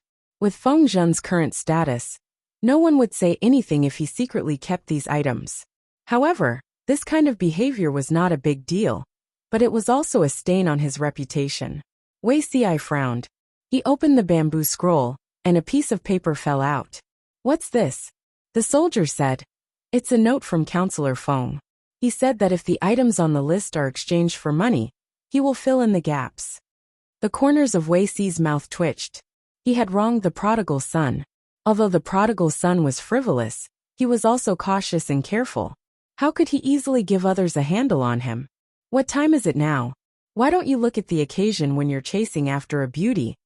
After 2 or 3 years in the army, a Cao could compete with a Diaochan. From the start of the northern borderline's preparations for war until now, Feng Zhen had indeed been single for a long time. But this wasn't a reason for him to be moved by the sight of a beautiful and widowed royal sister, right? What do you mean by returning the item to its rightful owner? Wasn't he just taking the opportunity to make a good impression and see if there was a chance for him to take advantage of the situation? These words were a misunderstanding of Feng Zhen. In his opinion, admiring a beautiful woman was a form of enjoyment. Admiring her was one thing, but it did not mean that he wanted her for himself. To be honest, he quite admired his lord, but even if he was given 10 guts, he wouldn't dare to think about her. After fighting for so many years, it was rare for him to see a woman that suited his taste. Was he not allowed to take a few more glances? Lady Wan, take a look. Are there any that you missed out? Wan Xiaoer was flattered. No matter how ignorant she was, she knew that Feng Zhen was Jiang Pingji's strategist. How could she not be scared when he came in person? Feng Zhen's ability to handle matters was inversely proportional to his moral integrity. Wan Xiaoer took a quick look, and it seemed as if he was missing nothing. Governor Liu, thank you for your kind intentions. I'll have to trouble Mr. Feng to make another trip. Wan Xiaoer could not figure out whether Feng Zhen's actions were Jiang Pingji's instructions or something else, but seeing that he looked genial and not impatient, she thought that he should be easy to talk to. Wan Xiaoer deliberated and said, There is one thing that I would like to trouble Mr. Feng with. Feng Zhen dressed up carefully and restrained his unruly expression. He was still a man of good looks and appearance. Lady Wan, please speak. Wan Xiaoer thought for a while and said hesitantly, It's like this. I have 2 panzahua plants in my yard. My deceased mother planted a yard when she was alive. When I got married, my deceased mother gave me a seedling of the panzahua. I've raised them for many years, so I have some feelings for them. Panzahua? Fengzhen was very knowledgeable. Naturally, he had heard of this ornamental plant. It was rumored that in some borderlands, the panzahua was used as a token of love between men and women. When a mother gave her daughter a panzahua on her wedding day, it was also a blessing. It was no wonder that Wan Xiao'er was reluctant. Lady Wan, you want to move the panzahua in your yard? If it was moved, it would be difficult for the plant to survive. Wan Xiao'er laughed. She seemed to be amused by Fengzhen's imagination. She explained, the army is still at war. How can I let Mr. Feng allocate troops to dig panzahua for me? I just want to move a seedling from the main pole and keep it by my side as a comfort. Fengzhen's brows relaxed. If it was just to take a seedling, it would not be difficult. Coincidentally, they were still resting and Fengzhen was an idler. He volunteered to accompany Wan Xiao'er. Fengzhen was not invisible. The news of him accompanying a beautiful woman out of the army camp quickly reached Jiang Pingji's ears. Damn, can't you look at the timing when you're hitting on a girl? Jiang Pingji's expression was twisted. She broke the brush in her right hand. She was busy, but Fengzhen only cared about hitting on a girl. What did humans do? Fengzhen could not feel Jiang Pingji's resentment. He accompanied Wan Xiao'er to her original residence and went all the way to the inner yard. Indeed, there were several panzahua plants in the inner yard. Panzahua was not a flower. To be precise, it was a tree. According to historical records, the panzahua was 12 feet tall. It had 3 branches and looked like it would burn at night. Apart from that, there was also a record of cut paulownia wood. The flowers wither in February or March. Fengzhen had heard of the panzahua, but it was his first time seeing it. Only a small number of influential people could keep it in their homes as ornamental plants. If Wan Xiao'er's deceased mother had not been born into a high status, she would not have been able to keep it in her backyard. Fengzhen sat on the ground and craned his neck to look at Wan Xiao'er. After looking for a while, his neck was sore. He had not slept well for the past 2 days because of the war. Leaning against the tree trunk, he felt sleepy. Wan Xiao'er saw his movements and remembered that Fengzhen had come all the way here with her. She felt grateful. She did not have anything valuable on her, and he did not care for it. Instead of giving him something valuable that would only make him a laughingstock, it was better to give him something practical. However, she was now a widowed woman. It was not appropriate for her to give Fengzhen anything alone. She might as well give Jiang Pingji and the others their share. After processing the panzahua, you can use it to fill pillows. Then, you can stuff some dried flowers to help you sleep. It will be more comfortable than a wooden pillow. Oh, Fengzhen came to his senses and replied, it has such an effect. Chapter 1051. The two of them chatted on and off. Wan Xiao'er was a meticulous person. She quickly learned about Fengzhen's basic situation from their conversation. He was a widower with a son. His eyes lit up when he talked about his son. He said he didn't like him, but he couldn't hide his pride. Wan Xiao'er looked calm on the surface, but she found it funny. She thought that someone who could work for the female lord must be cunning. She didn't expect Fengzhen to be so innocent. Well, he was much cuter than those hypocritical and pretentious men. To prevent all the seedlings from dying, Wan Xiao'er moved 2 more seedlings and took good care of them. They should survive. Seeing that she was done, Fengzhen got up and sent her back to the temporary tent of the women's camp. Wan Xiao'er lit an oil lamp and found the dried panzahua flowers she had dried last year. She made a few pillows overnight and stuffed the dried flowers into them. Thin, narrow, and tall wooden pillows were popular. The higher one's status, the better the wooden pillow. Wooden pillows were too tall, which caused many people to suffer from stiff pillows. Wan Xiao'er's mother was the same. Her mother dried the fallen panzahua flowers, picked the softest and thinnest ones, and stuffed them into the pillows as fillers. Wan Xiao'er didn't like wooden pillows. Her husband hadn't slept in her room for years, so she changed her pillow. as long as she was comfortable. Wan Xiao asked the female soldier to send a few pillows out that night, so as not to attract gossip. Jiang Pingji benefited from this. She hugged the soft pillow and sniffed it. It had a slight fragrance. What's in it? It smells good. Jiang Pingji was having her meal when she received it. Feng Zhen had been forced to work overtime. She watched him work to see if he had the time to flirt with girls. Feng Zhen saw the things in Jiang Pingji's arms and remembered what Wan Xiao had said yesterday. The corners of his mouth curled into a smile.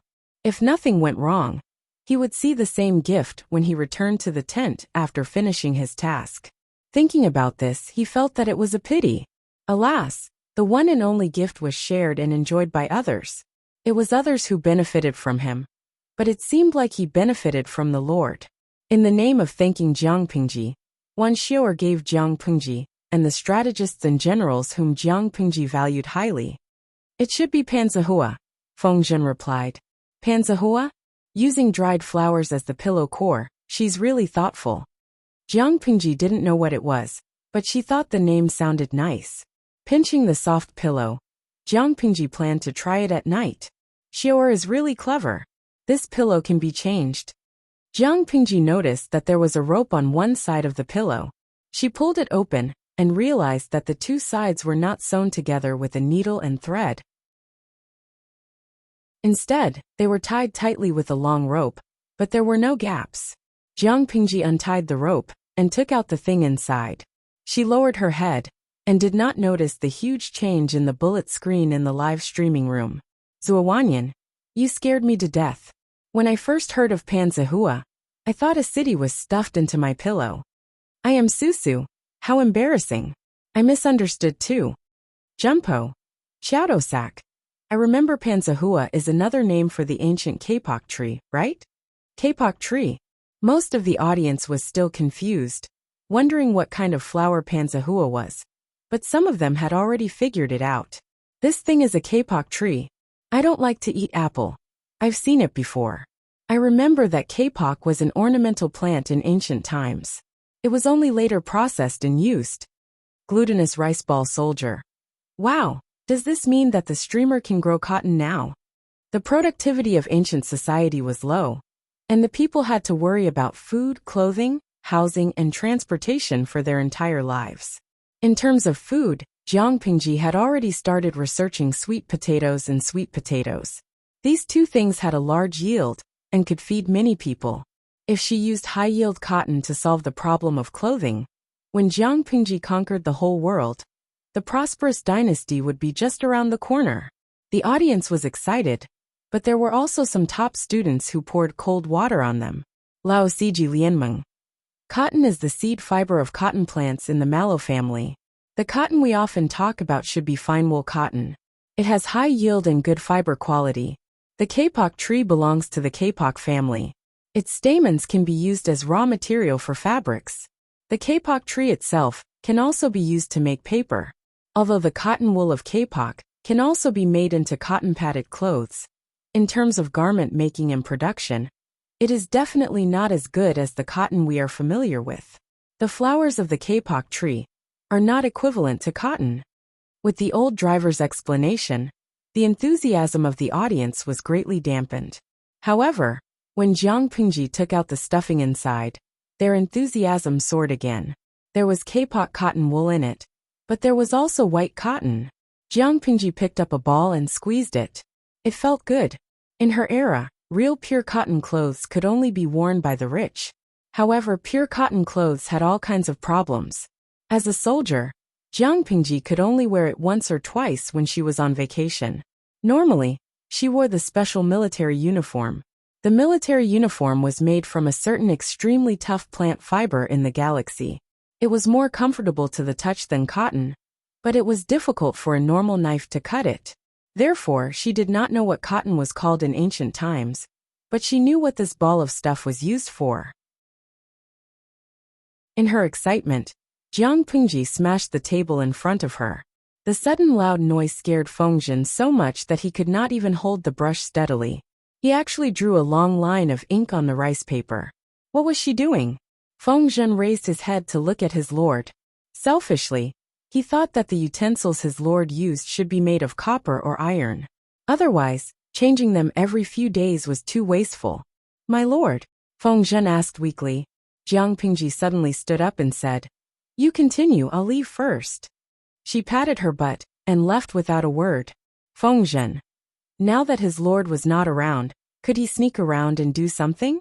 Wan Xiao'er was sorting out the things that Feng Zhen had sent. She definitely could not go with the army. The biggest possibility was that Jiang Pingji would send her to her territory. With this thought in mind, Wan Xiao'er began to pack her luggage so that she would not be flustered when the time came. Hearing movement outside, Wan Xiao'er stretched her neck in surprise. Seeing that it was Jiang Pingji, she stood up and bowed. No need to be so polite. Jiang Pingji released her palm and asked directly, Where did you get this thing? Wan Xiao'er was shocked. She thought that there was something wrong with the ball of cotton wool. Her originally pale face became even paler. Could it be that someone had done something to the cotton wool? Someone had used her to frame Lu Xi? For a moment, all kinds of conspiracy theories and shady plots flashed through her mind. After a while, she said hesitantly, This is the tree that I planted in the courtyard. Is there anything wrong with it? Could it be that something had really happened? Jiang Pingji excitedly grabbed Wan Xiao'er's delicate hand.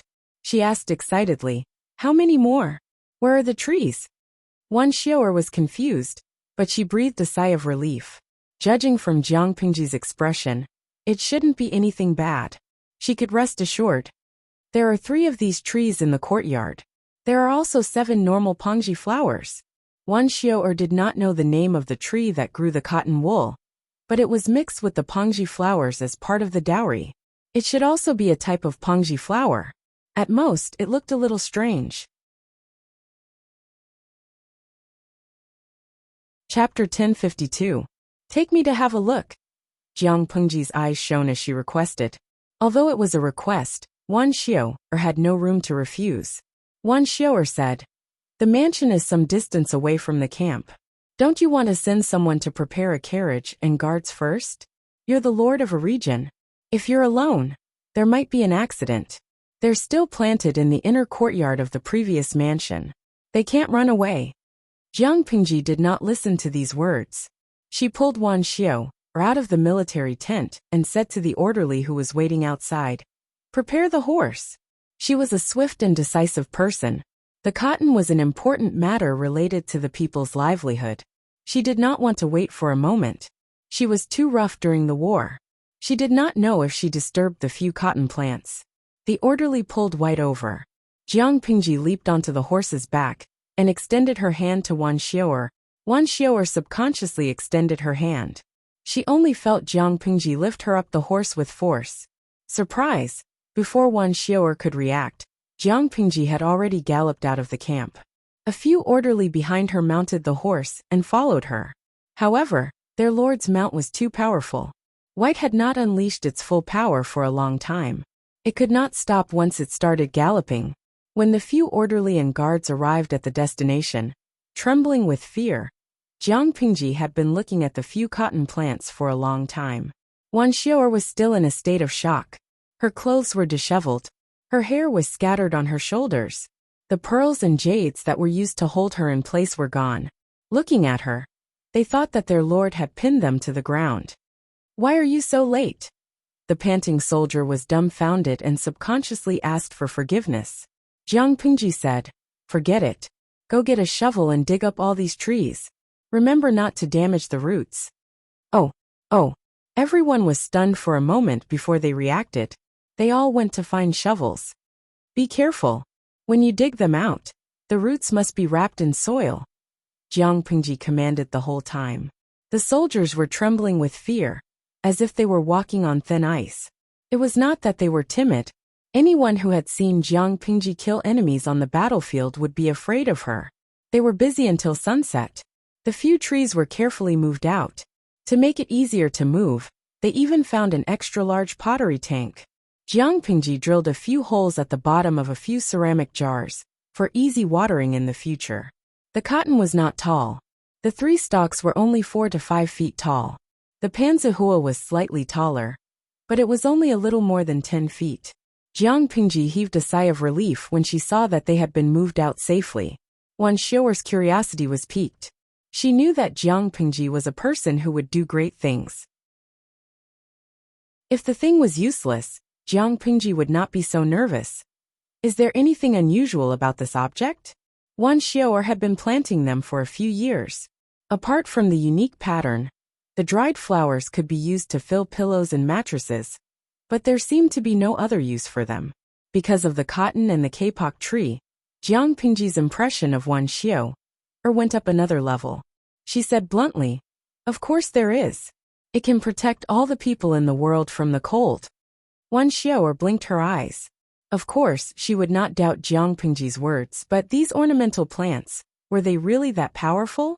So that the people of the world would not suffer from the cold? Even the reincarnation of a saint would not be able to do this, right? You've done a great service. Jiang Pingji pressed her hands on both sides of her shoulders. I can't thank you enough. If you have any needs, I will definitely satisfy them. Although they were separated by thick clothes and a mink fur cloak, she could still feel Jiang Pingji's slender hands. They were very strong, and inexplicably, gave her a sense of security that she had never felt before.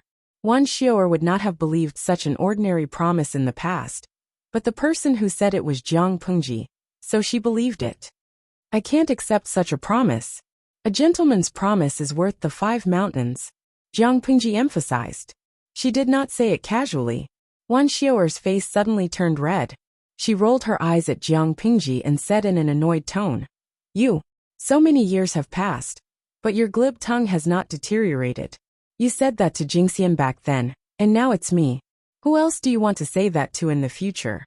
She remembered clearly that when Jiang Pingji's gender was exposed, many noble ladies ridiculed her. And Wan Xiaoer was also jealous.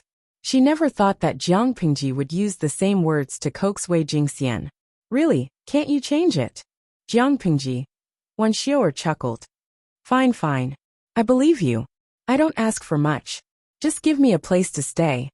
Jiang Pingji responded with an "oh" and said, Yes, I will definitely provide for you. Wan Xiaoer was overjoyed. Her smile these 2 days was more than the sum of the previous years. Although Jiang Pingji knew about cotton, she did not know how to raise it. Wan Xiaoer, on the other hand, had dealt with it for a few years, and had more experience than her. So Jiang Pingji asked her, What plans do you have for the future? Wan Xiaoer combed her messy long hair and smiled. I am under your protection. Other than that, what other plans can I have? Jiang Pingji shook her head and explained. What I mean is, do you want to have a career in the future? Wan Xiaoer's hand froze beside her ear. Did she hear wrongly? I have no strong points. I am just a woman. What career can I have? Jiang Pingji said. You have a strong point that others don't have. After conquering Sangzhou, I will have to rest for a few months. It is not the right way to be militaristic. I have to give the soldiers and people a chance to rest and recuperate. I plan to pick a few good fields to try planting these cotton. After accumulating experience and good seedlings, I will pick a suitable place to expand the scale of planting. There is also news from Wanzhou. Huijuan's spinning wheel has made a breakthrough. The spinning speed is extremely fast. If the two are combined, who knows how many people will benefit? Wan Xiaoer was stunned on the spot. Her mind was in a mess. Although she did not understand, Wan Xiaoer knew that Jiang Pingji would not lie to her about such things. This was definitely a good thing. Before Wan Xiaoer married, she was the daughter of a noble family. After she married, she became a noble lady. Her marriage was not satisfactory, but the quality of her life was good. It was indeed difficult for her to be tormented by cotton planting. However, Wan Xiaoer had experienced a disaster. She knew that in troubled times, without anyone to protect her, her life would not be any better. Even if there were no benefits to it, she would not refuse Jiang Pingji's suggestion. On the other side, Feng Zhen knew that his lord had left the army camp on horseback. This frightened him. There were still remnants of the enemy's troops outside. If his lord was careless and encountered some rascals, he would be in trouble. Feng Zhen was anxious. He arranged for a group of people to escort him to Jiang Pingji. The warhorse's jolting made his buttocks hurt. He hurried and arrived just in time to catch a few soldiers carrying pots of cotton and kapok trees. They were moving them to the carriage. Oh my, weren't these Lady Wan's treasures? His lord brought Lady Wan here, and even asked people to dig out these trees. What was she trying to do? Feng Zhen dismounted from the horse in a sorry state. He raised his hand to fling the hair tie around his neck to the back of his head. Guess what he saw? He saw his lord and Wan Xiao walking out of the courtyard side by side. The former was talking and laughing, while the latter was timidly hanging her head and wringing her sleeves. Wan Xiao's hair was loose, and her clothes seemed to have been tidied up. Feng Zhen was shocked. F***ck. F***ck. Wei ci wei zi xiao. Chapter 1053. Feng Zhen tidied up his appearance a little and stepped forward to salute. Greetings, my lord. Even though his heart was in a mess, he was still gentle and calm on the surface. Jiang Pingji looked at Feng Zhen with a faint smile. Did the sun rise from the west today? How could the wanton and unrestrained Feng Zhen be so dignified? Feng Zhen hadn't adjusted his breathing rhythm, probably because he was in such a hurry. Feng Zhen's cheeks were pale from the cold wind, and his lips were blue. His body wasn't healthy, so he looked weak, helpless, and pitiful. Before I left, I've instructed you to do so. Zisher, why didn't you stay in the camp? Why did you come here? Jiang Pingji teased him with a smile. Besides, the wind is so strong outside. If your weak body gets blown away, I'll have to find someone to get you back. Feng Zhen choked, and almost choked on his breath. If he wasn't worried about his lord, why would he ride a horse here? Galloping on a horse, the cold wind hitting his face hurt. I heard that my lord left the camp without anyone. I was afraid that an accident would happen, so I dared to disobey military orders. Please punish me, my lord. Jiang Pingji's teeth ached when she heard this. Usually, Feng Zhen would try to smooth things over. How could he plead guilty so seriously? Pretend. Keep pretending. You had good intentions. How can I really punish you? Jiang Pingji said. But don't do it again. Feng Zhen cupped his hands and smiled. Yes. Jiang Pingji secretly curled her lips. She couldn't really embarrass Feng Zhen in front of Wan Xiao. Otherwise, she wouldn't let Feng Zhen off so easily. My lord, are you taking these panzahua plants away? Feng Zhen glanced at Wan Xiao. You really have tender feelings for the fairer sex. In comparison, he was only accompanying someone to transplant the seedlings. No matter how one looked at it, he seemed to be at a disadvantage. Tender feelings for the fairer sex. Jiang Pingji said.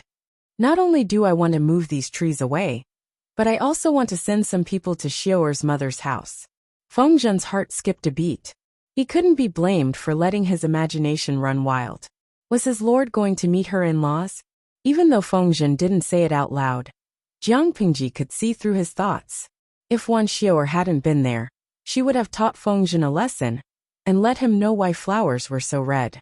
Seeing Jiang Pingji's gloomy expression, Feng Zhen suddenly realized that he had misunderstood. In order to turn the tables, Feng Zhen asked with a serious expression. His voice was steady and powerful, and it was obvious that he was a serious person. My lord, is there anything wrong with these trees? If it wasn't for meeting his in-laws, then the problem should be with these trees, Jiang Pingji said. The people in the north can use wool to weave sweaters to survive the winter. Those who are better off can burn coal. However, if large quantities of sweaters were to be shipped to the south, the cost of each piece of clothing would inevitably skyrocket, and many commoners would not be able to afford them. There were many fertile fields in the south, which were not suitable for breeding woolly sheep. However, the cotton produced by these trees could solve this problem. This cotton wool can be made into silk and woven into cloth. It can also be used as a filler to achieve the purpose of warmth. Tell me, isn't it very important? Jiang Pingji smiled as she placed the ball of cotton wool in Feng Zhen's hands. The cotton wool still carried the warmth of her palm. When it came to the livelihood of the people, Feng Zhen didn't dare to be mischievous. He gently pulled the cotton wool, and even twirled it between his fingers. Is this really possible? In a split second, various thoughts flashed through his mind. Many nobles have brought this thing to play with. I wonder if it's easy to raise? If it's not easy to raise, even if it can be woven into clothes, commoners won't be able to afford it. Also, how much fertile land does this plant take up? If it takes up too much fertile land, it will definitely reduce the production of grain. How will the commoners survive then? If one plant is planted, how much cotton wool can be harvested in a year? How many clothes and bedding can be made into? If a year's hard work isn't enough to cover the cost, then it's better not to plant it at all. Feng Zhen considered everything. Apart from these questions, he still had a string of doubts. It was a good thing that cotton wool could be woven into clothes, but there were still many unresolved problems. Feng Zhen might be unreliable normally, but he was very charming when he was serious. Didn't he see that the audience in the live stream was cheering for him? When Wan Xiao heard Feng Zhen's question, her burning heart cooled a little. Yes, it seemed that she had been too optimistic just now. There were many things that she hadn't considered. At that moment, Jiang Pengji's voice reached her ears. Because of this, we have to send someone to Xiao'er's home to take a look. I think we can find more useful information there. Although there was a live stream, the two worlds were completely different. Not only was the distribution of land and sea different, but even the animals and plants were different. According to the situation in the audience's previous world, it was impossible for a crop like cotton to appear.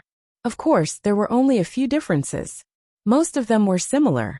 She could use the information provided by the audience as a reference, but it couldn't be used as a final conclusion.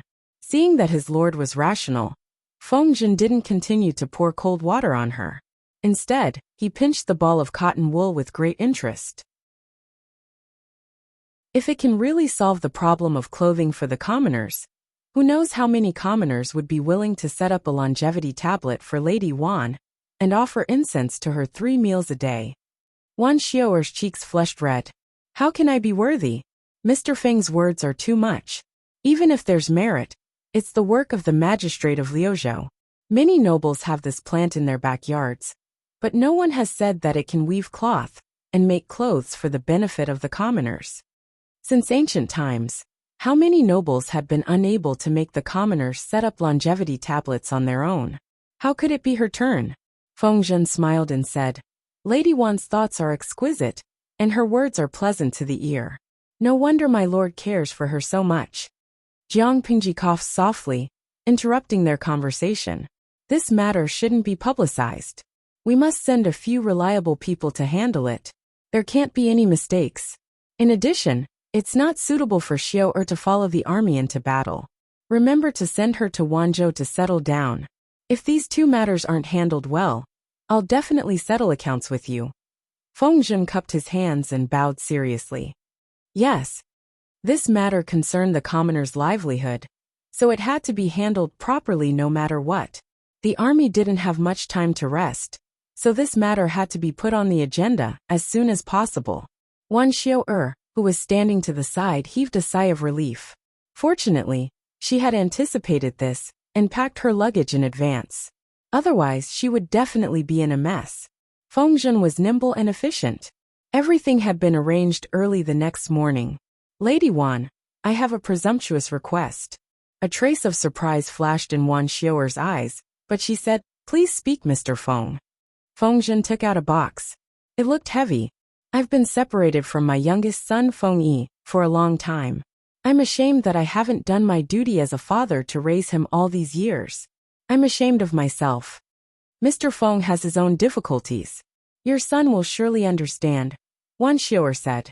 Does Mr. Feng want me to pass this to your son? Feng Zhen nodded, but his expression showed that he was in a difficult position. Wan Xiao'er said, Has Mr. Feng encountered a difficult problem? Chapter 1054. This Mr. Feng has a loving father's heart. Wan Xiao'er thought of Feng Zhen's request and her heart softened. She was disgusted by her dead husband, but she loved children. If her aborted child could have been born, would it be enlightened by now? Unfortunately, fate was too thin. Other than her, there were also female soldiers in the carriage who took care of her and ensured her safety. The female soldiers had never interacted with Feng Zhen, so they didn't know his nature. However, people like to imagine things. If they like someone, they couldn't help but label them as good. Military advisor Feng was so wise. He must be a loving father. Feng Yi, who didn't know the truth, could only say hee hee. A month later, Feng Yi received a box that her father had mailed from thousands of miles away. There was nothing else in the box except for all kinds of delicate things. It was Feng Zhen's letters to Feng Yi. No more, no less. There were 24 letters in total, and each letter had 4 to 5 pages. They felt very heavy to the touch. Feng Zhen didn't care about being a father, and often joked with his son. Although the father and son were separated more often than not, their relationship was much better than that of other fathers and sons in feudal families. Thank you, madam. Feng Yi, who still looked young, thanked Wan Xiu'er. He was gentle, polite, and well-mannered. As Wan Xiu'er looked at the handsome young man in front of her, she had a better impression of him. Her son was so cute and polite. As a father, Feng Zhen was no different. Sigh. If it weren't for this world, Feng Yi would have stayed by Feng Zhen's side and become the father and son that others envied. Wan Xiu'er saw that Feng Yi's face was weak and seemed to be born with a congenital defect. Her heart softened, weak but full of spiritual energy, like a beautiful jade with the spirit of heaven and earth. Who wouldn't like it? Wan Xiu'er smiled. What are you thanking me for? If not for Mr. Feng's arrangements, I might not have reached Wanzhou safely. Feng Yi saw that she looked tired. She must have been tired from the long journey. Thus, he asked thoughtfully, Madam, have you found a place to stay since you came here? Wan Xiu'er thought about it and shook her head. She hadn't found a place to stay. Feng Yi said, If you don't mind, you can stay here for a few days. His father was often not at home, so the inner courtyard was empty.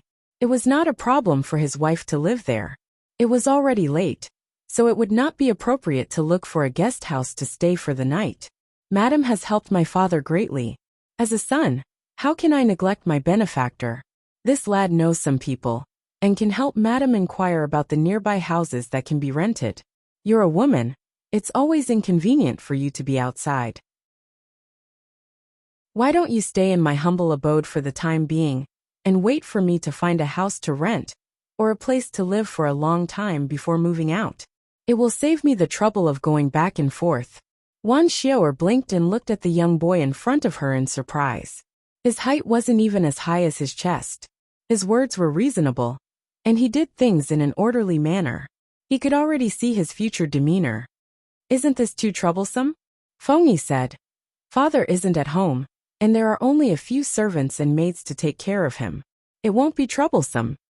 Wan Xiu'er suddenly remembered Feng Zhen's request and sighed in her heart. What a pitiful child. If that's the case, I'll have to trouble you. Feng Yi nodded. He asked for leave from the master of the Golden Scale Academy, skipped the riding and archery class in the afternoon, and brought Wan Xiu'er to his home. When they arrived at the Feng Manor, Wan Xiu'er felt a headache coming on. Was she taking care of this child, or was this child taking care of her? Feng Yi arranged a separate and clean guest house for her, and sent the housekeeper to a broker to pick out maids to serve her, as well as servants to do rough work. Apart from these, she also ordered people to prepare daily necessities, and had the tailor come over to take measurements and make new clothes.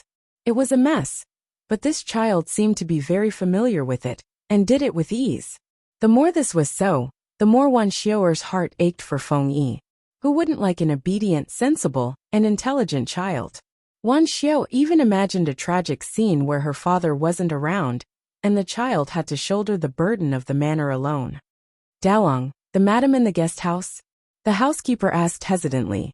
Feng Yi opened Feng Zhen's letter and read it word by word.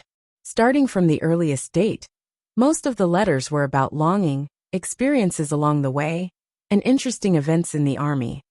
At father's age, Feng Yi glanced at the housekeeper out of the corner of his eye, and said calmly, It's time for him to settle down. The housekeeper choked. Once again, he deeply realized who the master of the Feng Manor was. This, Feng Yi said.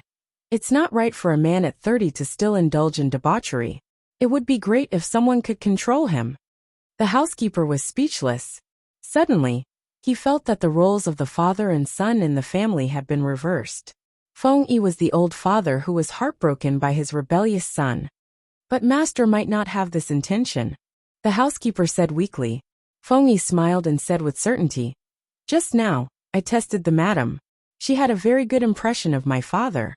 She even praised him as a pure and upright gentleman.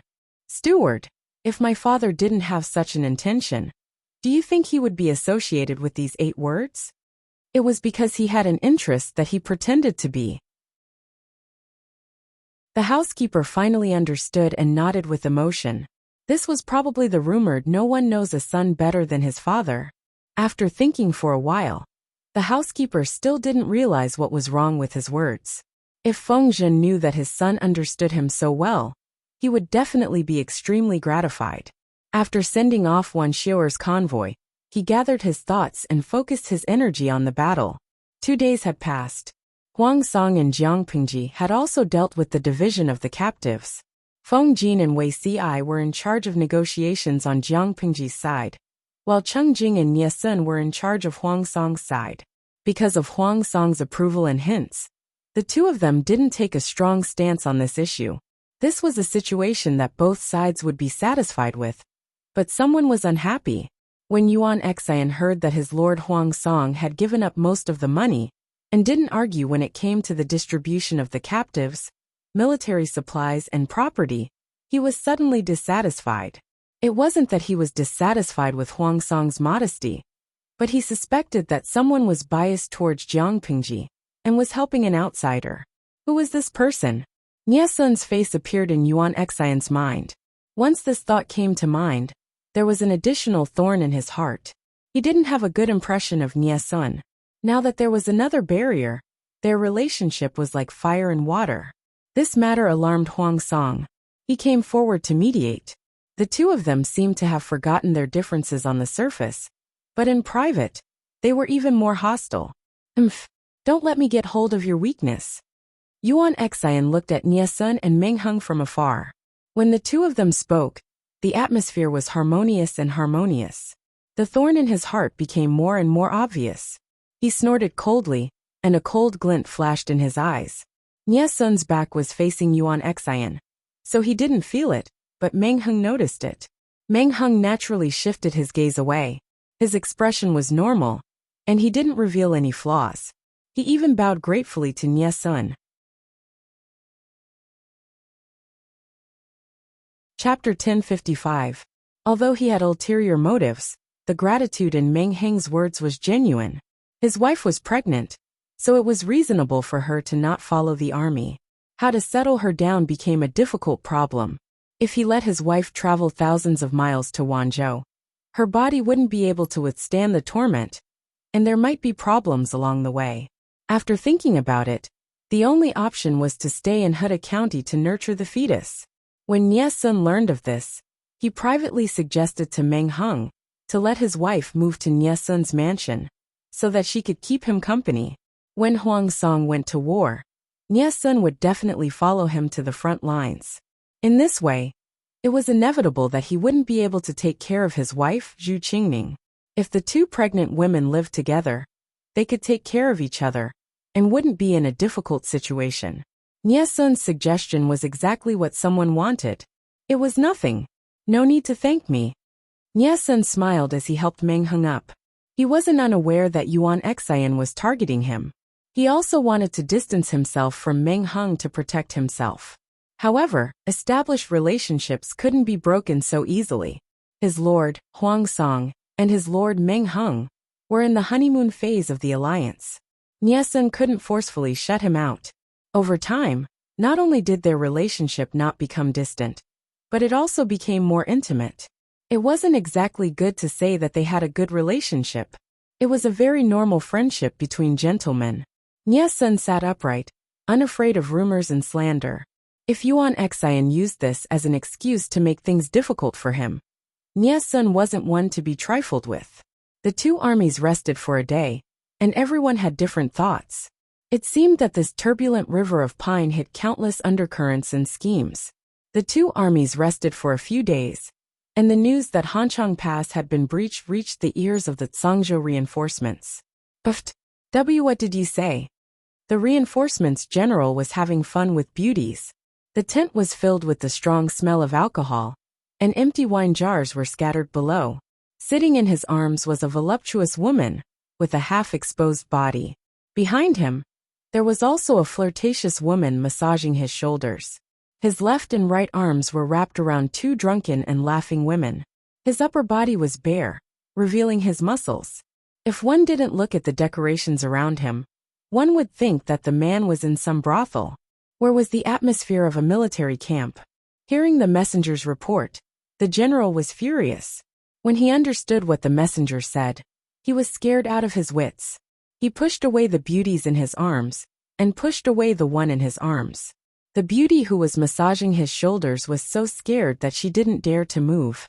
The sudden turn of events caused the four women's beautiful faces to turn pale. The messenger did not dare to raise his head, afraid that he would see something he was not supposed to see. After all, no man would like his woman to be seen naked by another man, even if the woman was just a plaything. Hanhanchang Pass has been breached. Lu Shi and Huang Song's armies are stationed on the banks of the river Song.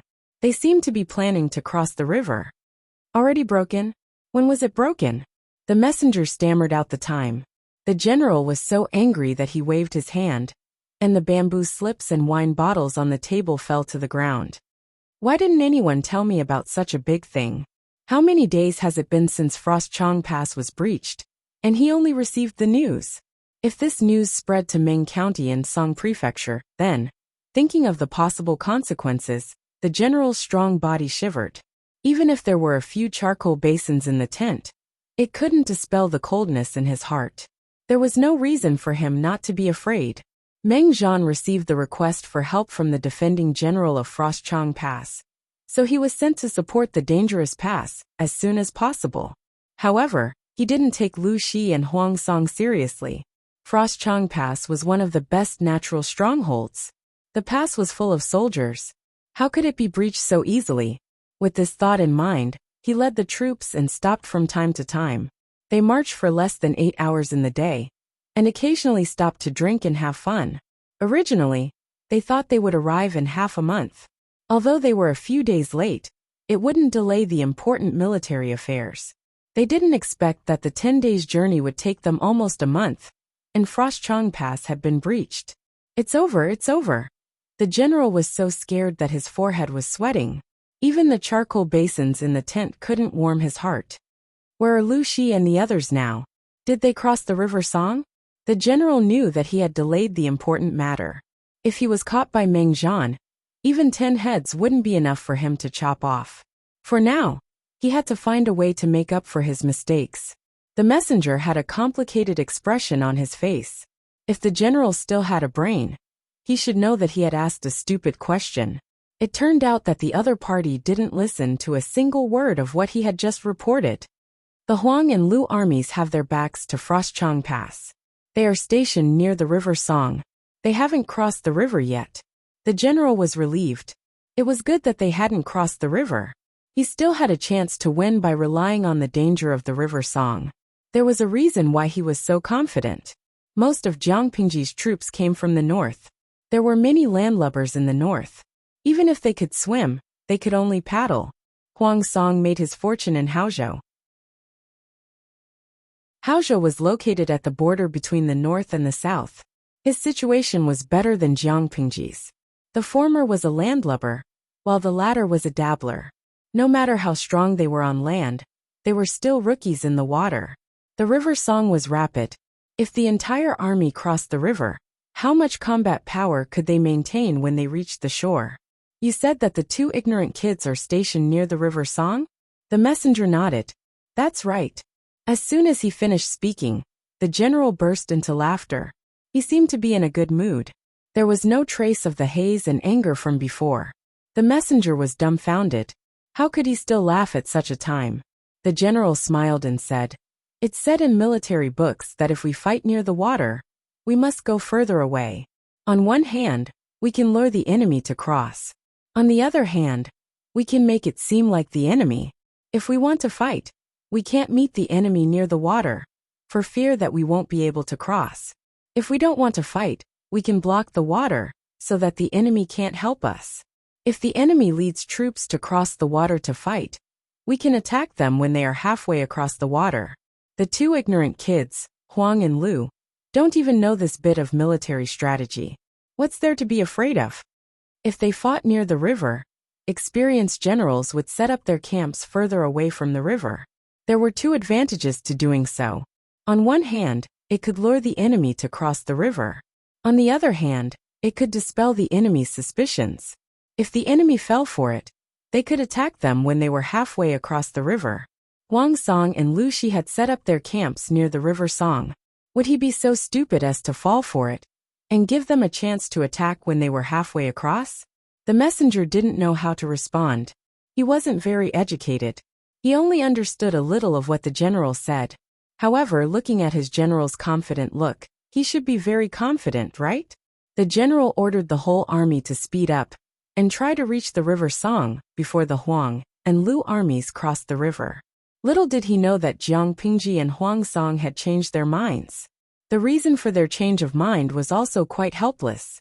Jiang Pingji knew that shipbuilding technology in ancient times was backward, but she never expected it to be this backward. This kind of boat. Before crossing the river Song, the hull has already been broken into pieces, right? She mocked them bluntly. Although it wasn't that serious, it wasn't far off. They could cross the river, but they couldn't count on them to fight on the water.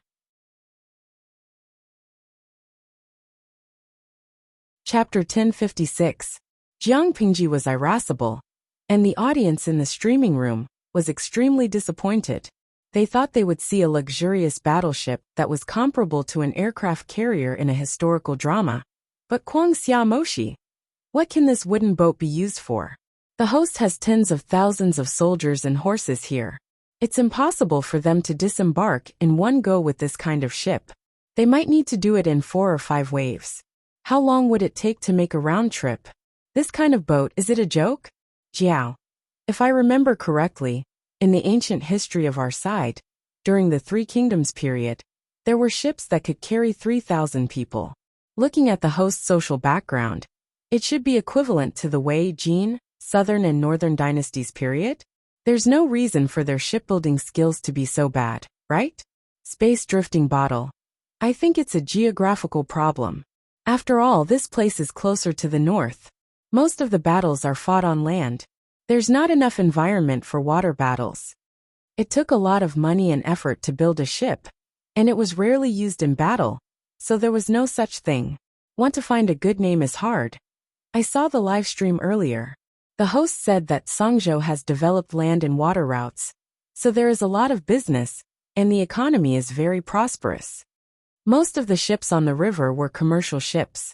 Crossing the river was not a problem, but fighting in the water was not enough. It had only been a few years since they entered the troubled times, and Songha had been occupied by the Meng family of Zhangzhou for a long time. There seemed to be no wars, so how could they prepare so many military ships? The audience expressed their opinions. The boats were fine for crossing the river, but it was too difficult for them to fight in the water. Many of the audience members were thinking even further. They had yet to conquer Zhangzhou, but they were already thinking about the complicated waters of the south. Baby Bao Bao, why don't you cross the river at the narrowest point? Jiang Pingji furrowed her brows in deep thought. Feng Zhen pointed at the topographic map on the table. The Gorge River in the middle and lower reaches of the Song River. The river here is wide and the water is gentle. Why don't we take a detour to cross the river here and attack Zhangzhou in a roundabout way? There are many crossings here. There should be enough boats for our army to cross the river. At this point, Feng Zhen furrowed his brows. His eyes flashed and he said meaningfully, furthermore, Gorge River is adjacent to Haozhou and Qinzhou. The terrain is excellent.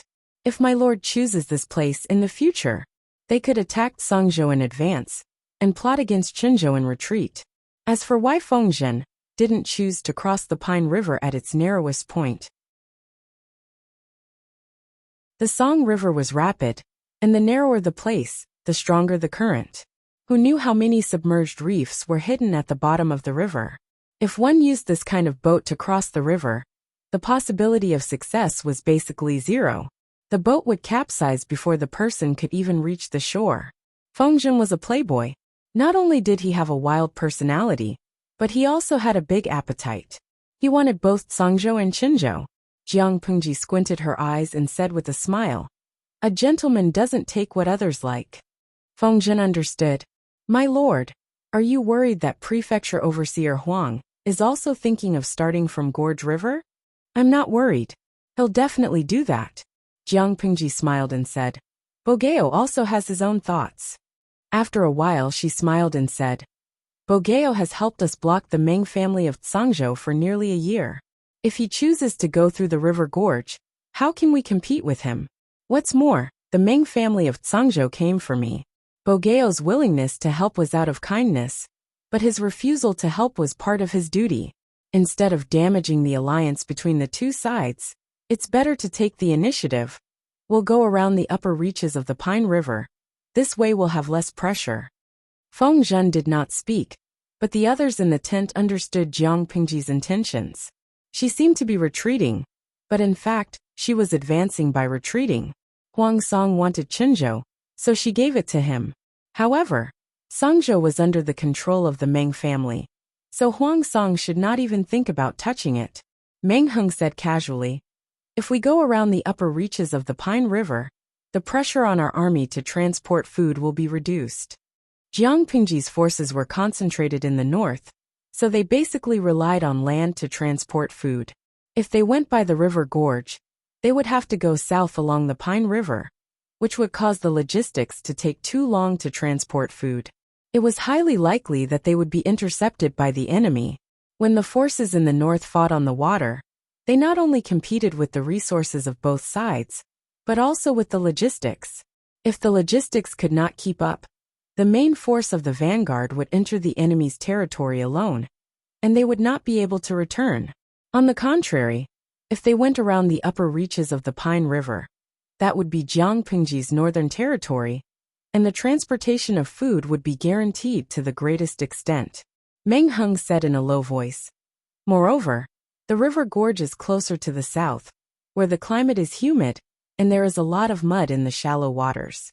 It's easy for the troops to adapt to the climate, and if they are unlucky, they may even contract diseases. Although the river gorge has its terrain to worry about, it is of little value to my lord. Jiang Pengji's goal was to annex Songzhou. If she could get Songzhou, she would have two places that were rich in war horses, which would be of great strategic significance. In comparison, Qinzhou, with its flat terrain and abundant resources, was not as attractive to her. Feng Zhen understood the crux of the matter.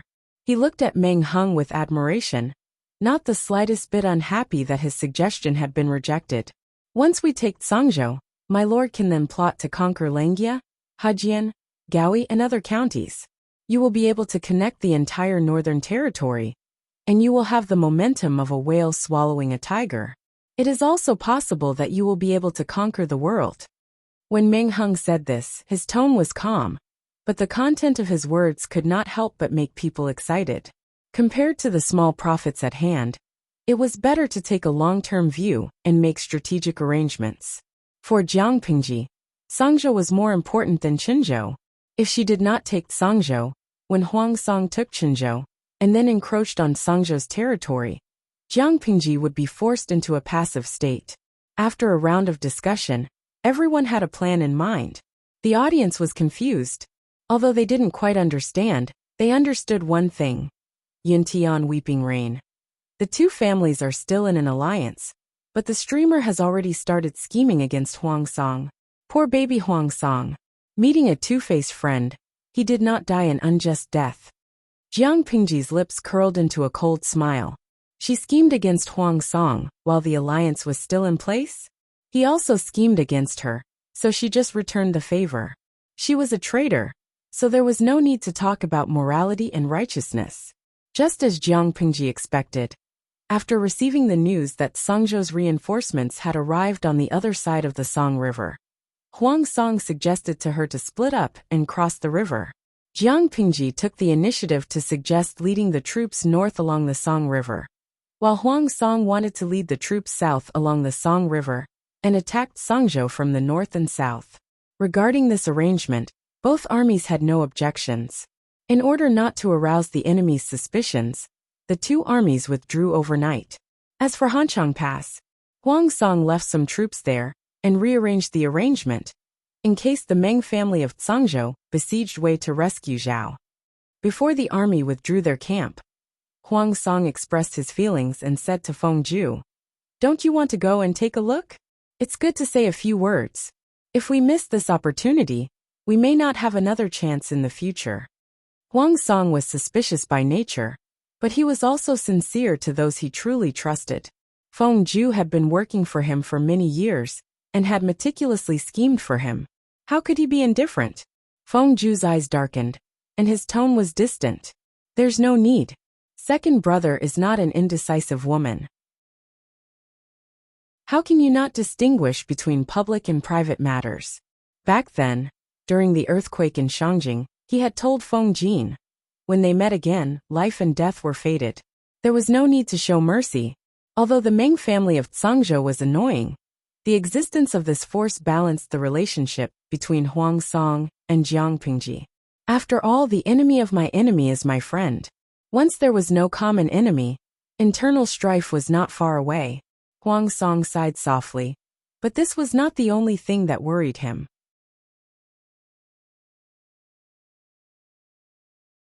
Chapter 1057. Huang Song was not in a good mood for the past 2 days. Humans were not plants. How could they be emotionless? He did not have Jiang Pingji's rich experience and strong beliefs. He also did not have Feng Zhu and Feng Jin's calm and ruthless rationality. He knew that they were different paths, but when he thought of his youth, he always felt a sense of melancholy. If the world was peaceful, how many lives would be spared? However, he was Huang Song, a warlord who had come from humble beginnings to where he was today. Even if his heart was a little soft, he would not be soft-hearted when it was time to be cold and hard. At most, he would complain a little when he was emotional. What if I lose?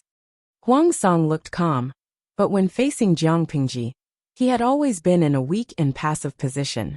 When he wanted to tell himself over and over again that he could do it, attacked Zhangzhou from the top and Qinzhou from the bottom.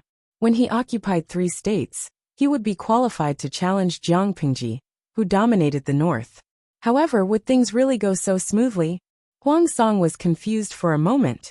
He did not dare to tell anyone else about this confusion and lack of confidence.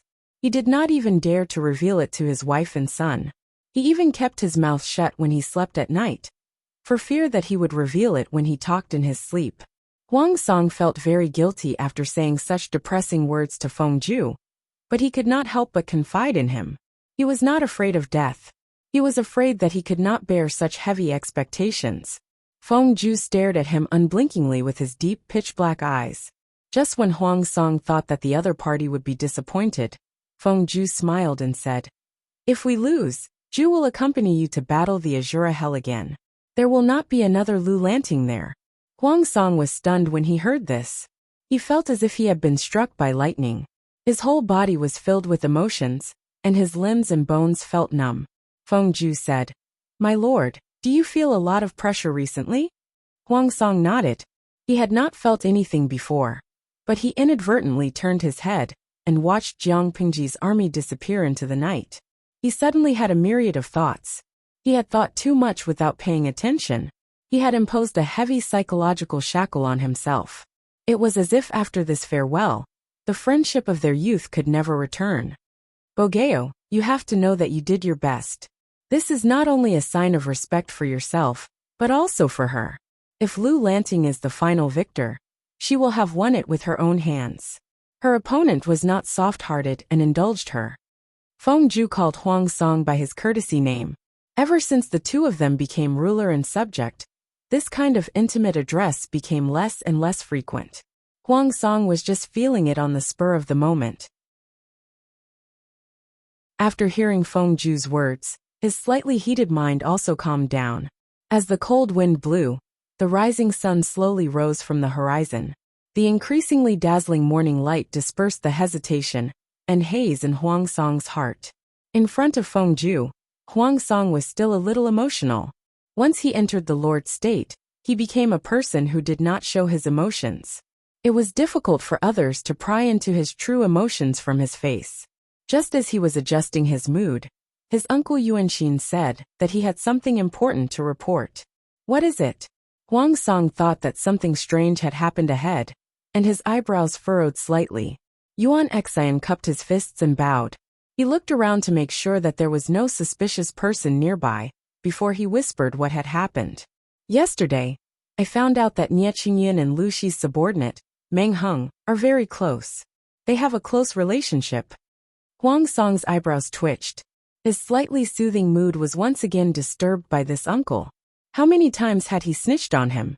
The two of them are dragons and phoenixes among men. What's so strange about them being close friends? Huang Song was also puzzled. This uncle of his was good at fighting, and was very brave. He was good in every way. But he just couldn't get along with Nie Sun.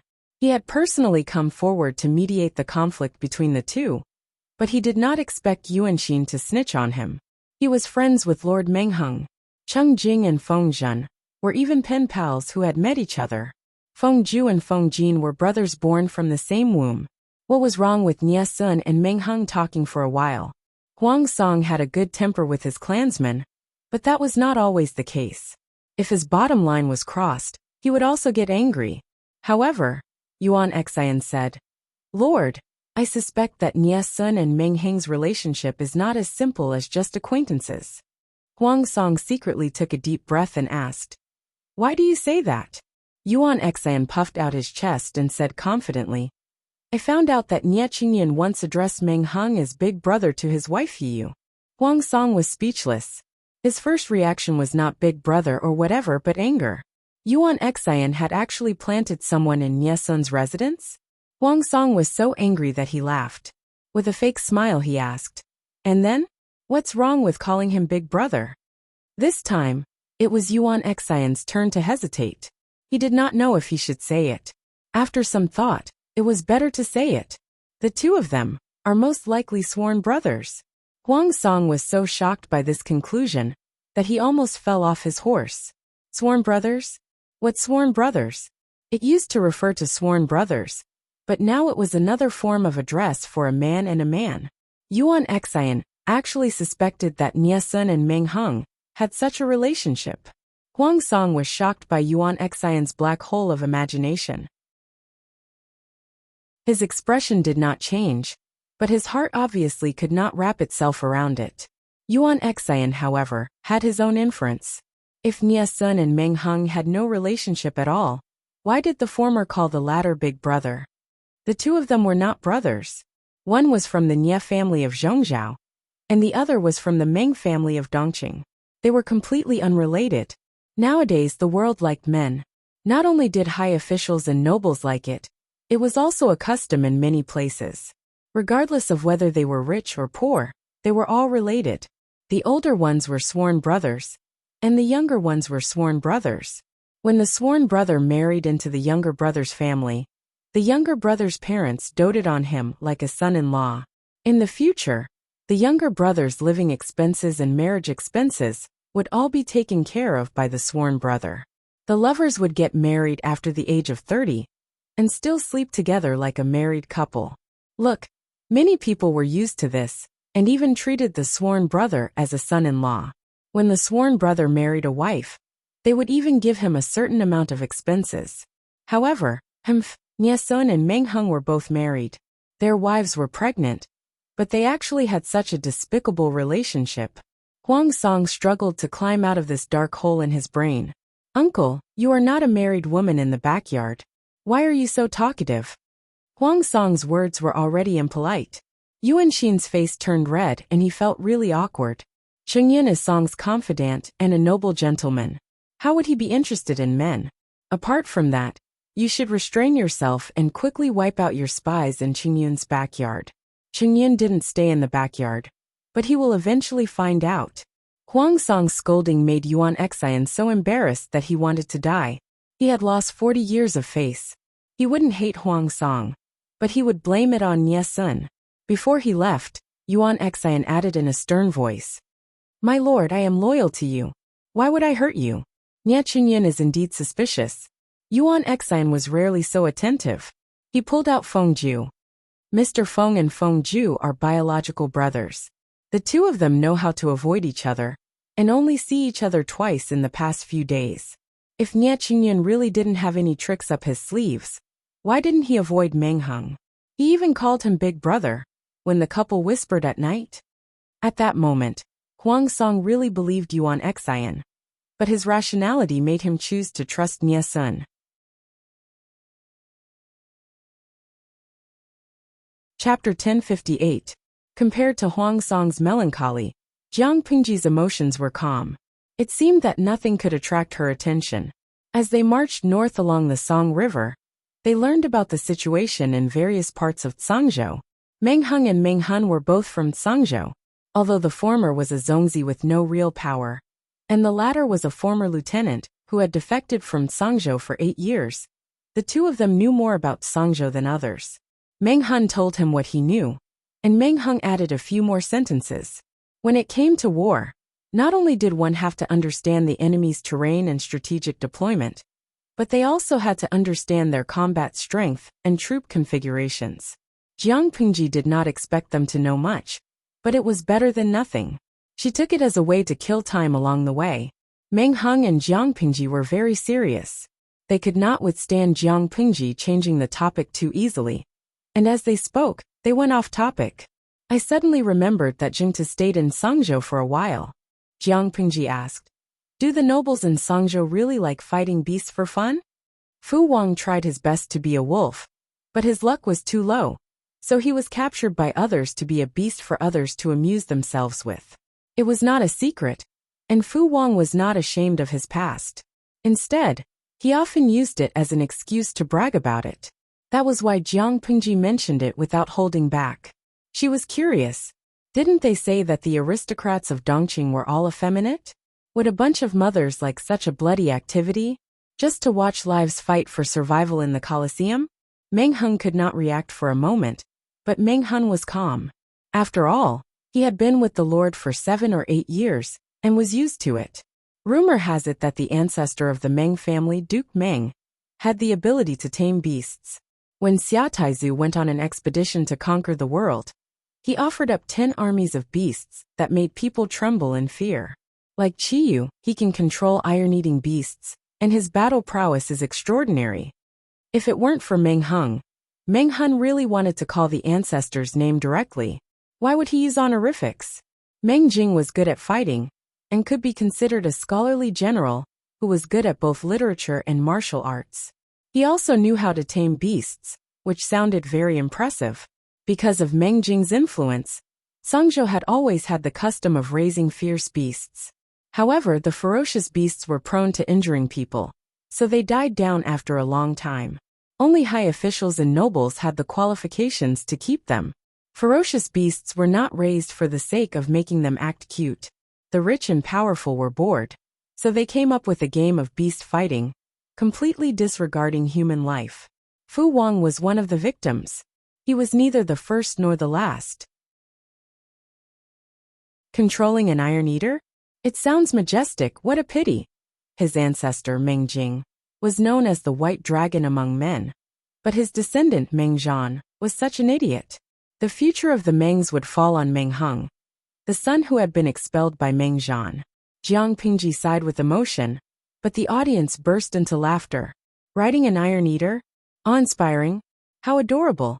Huahua loves Pighead. Host, do you know who the Iron Eater is? Sankei. I guess the streamer doesn't know? To tell the truth, when I was young, I read about Qiyu riding an iron-eating beast to fight against the Yellow Emperor. At that time, I thought that the iron-eating beast was some kind of terrifying beast. One day, she followed her parents to the Moon-Sun delivery room at the panda base, Yiduanbo. I can't imagine a person sitting on the back of a panda and cooperating with them in battle. Jileo Yimei. I suddenly thought of something. In the streamer's world, pandas are wild, right? Hunting is not illegal. Why don't we raise a panda someday?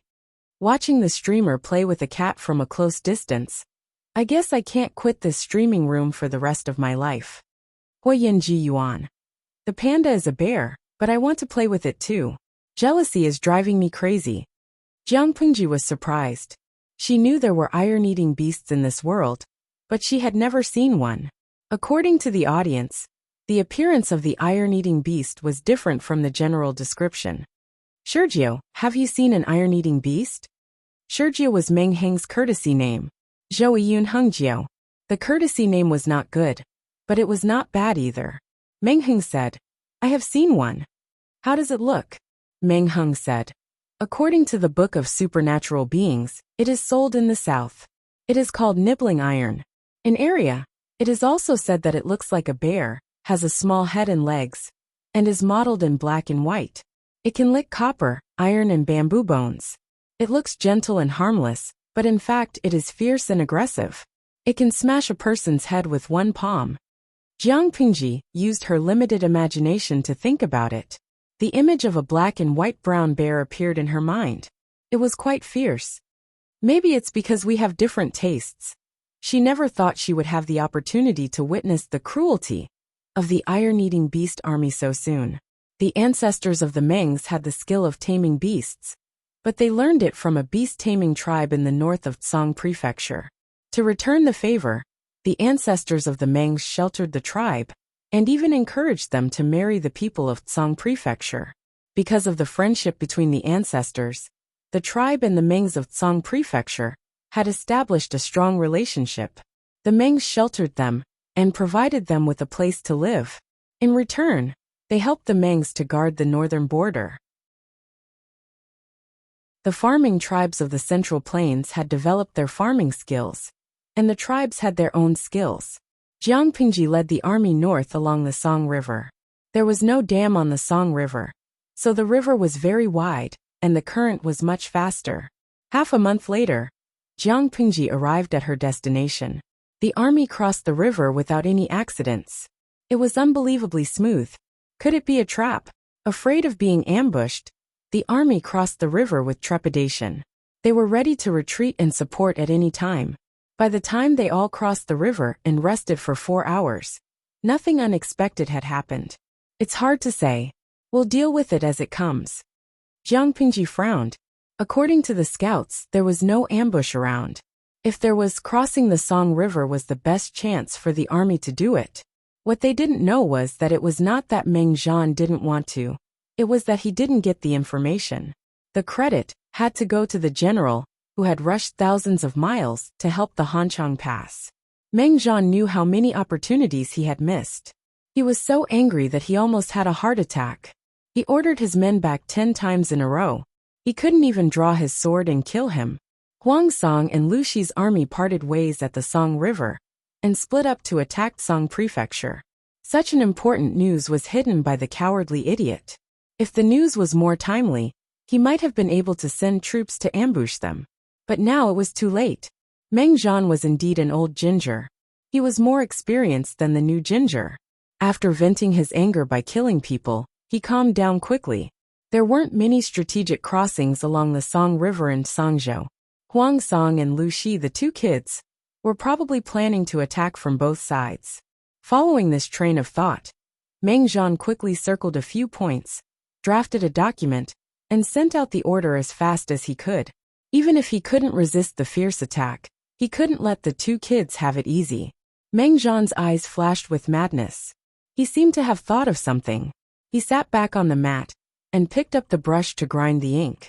Quickly, send these 2 letters to the general guarding Zhanjiang Pass and Yumen Pass. There were 3 natural barriers in Song Prefecture: Hanchang Pass, Zhanjiang Pass, and Yumen Pass. Hanchang Pass was a natural barrier to defend against the forces in Dongqing. Zhanjiang Pass and Yumen Pass were different.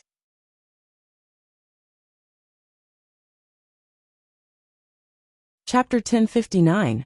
Meng Zhan was astute, but he couldn't handle a useless teammate dragging him down. He wasted the best opportunity. By the time the urgent letters arrived, it was already too late. Huang Song and Jiang Pingji's army had already entered Songzhou. Huang Song's side was fine. His mission was to restrain Songzhou's army. He didn't fight with all his might, so the pressure on the south side of Songzhou was less. In comparison, the pressure on the north side of Songzhou was much greater. Jiang Pingji led her army and marched straight in. When Meng Zhan's secret letter arrived, her army had already broken through the defense line at the border of Songzhou. She tore an opening in a tough manner. Faced with the sudden attack, Songzhou was caught off guard. Before they realized what was happening, the owner of the territory changed hands. The situation didn't improve until Meng Zhan's secret letter arrived. Meng Zhan knew clearly that Jiang Pingji had broken through Hanchang Pass in such a short time. If she wanted to win, she had to come up with something special. He wrote a letter, along with his patriarch's keepsake, and prepared to ask the Gaoyue clan to take action. The Gaoyue clan was a beast-tamer tribe that Meng Zhan's ancestors had a good relationship with. Almost all of them could ride ferocious beasts. Because of the friendship between their ancestors, the Mengs had taken care of the Gaoyue clan for generations. The Gaoyue clan had received countless benefits from the Mengs. Meng Zhan asked them to send troops to stop Jiang Pingji's army, so they had no reason to refuse. However, the Gaoyue clan had been raised too well by the Mengs. They had a huge appetite and were insatiable. They could agree to Meng Zhan's request, but when it came to military expenses, they asked for 1,000,000 strings of coins and 10,000 cows and sheep. Meng Zhan sneered and agreed. At first, the Gaoyue clan and the Mengs had a simple friendship. The Mengs only needed to prepare a place for them to live. As time went by, more and more forces coveted Songzhou. After all, Songzhou was rich in war horses. Who wouldn't want them? If the Mengs wanted to protect Songzhou, they had to have a trump card. The Gaoyue clan was the best choice. Since then, the Gaoyue clan had become leeches attached to the Mengs. The Mengs couldn't do anything to them. Now they wanted to play the same trick again. Sure, but we can't give them what they want right now.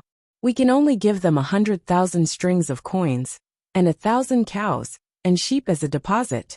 When Lu Bugger retreats with his troops, we'll fill the remaining gap in one go.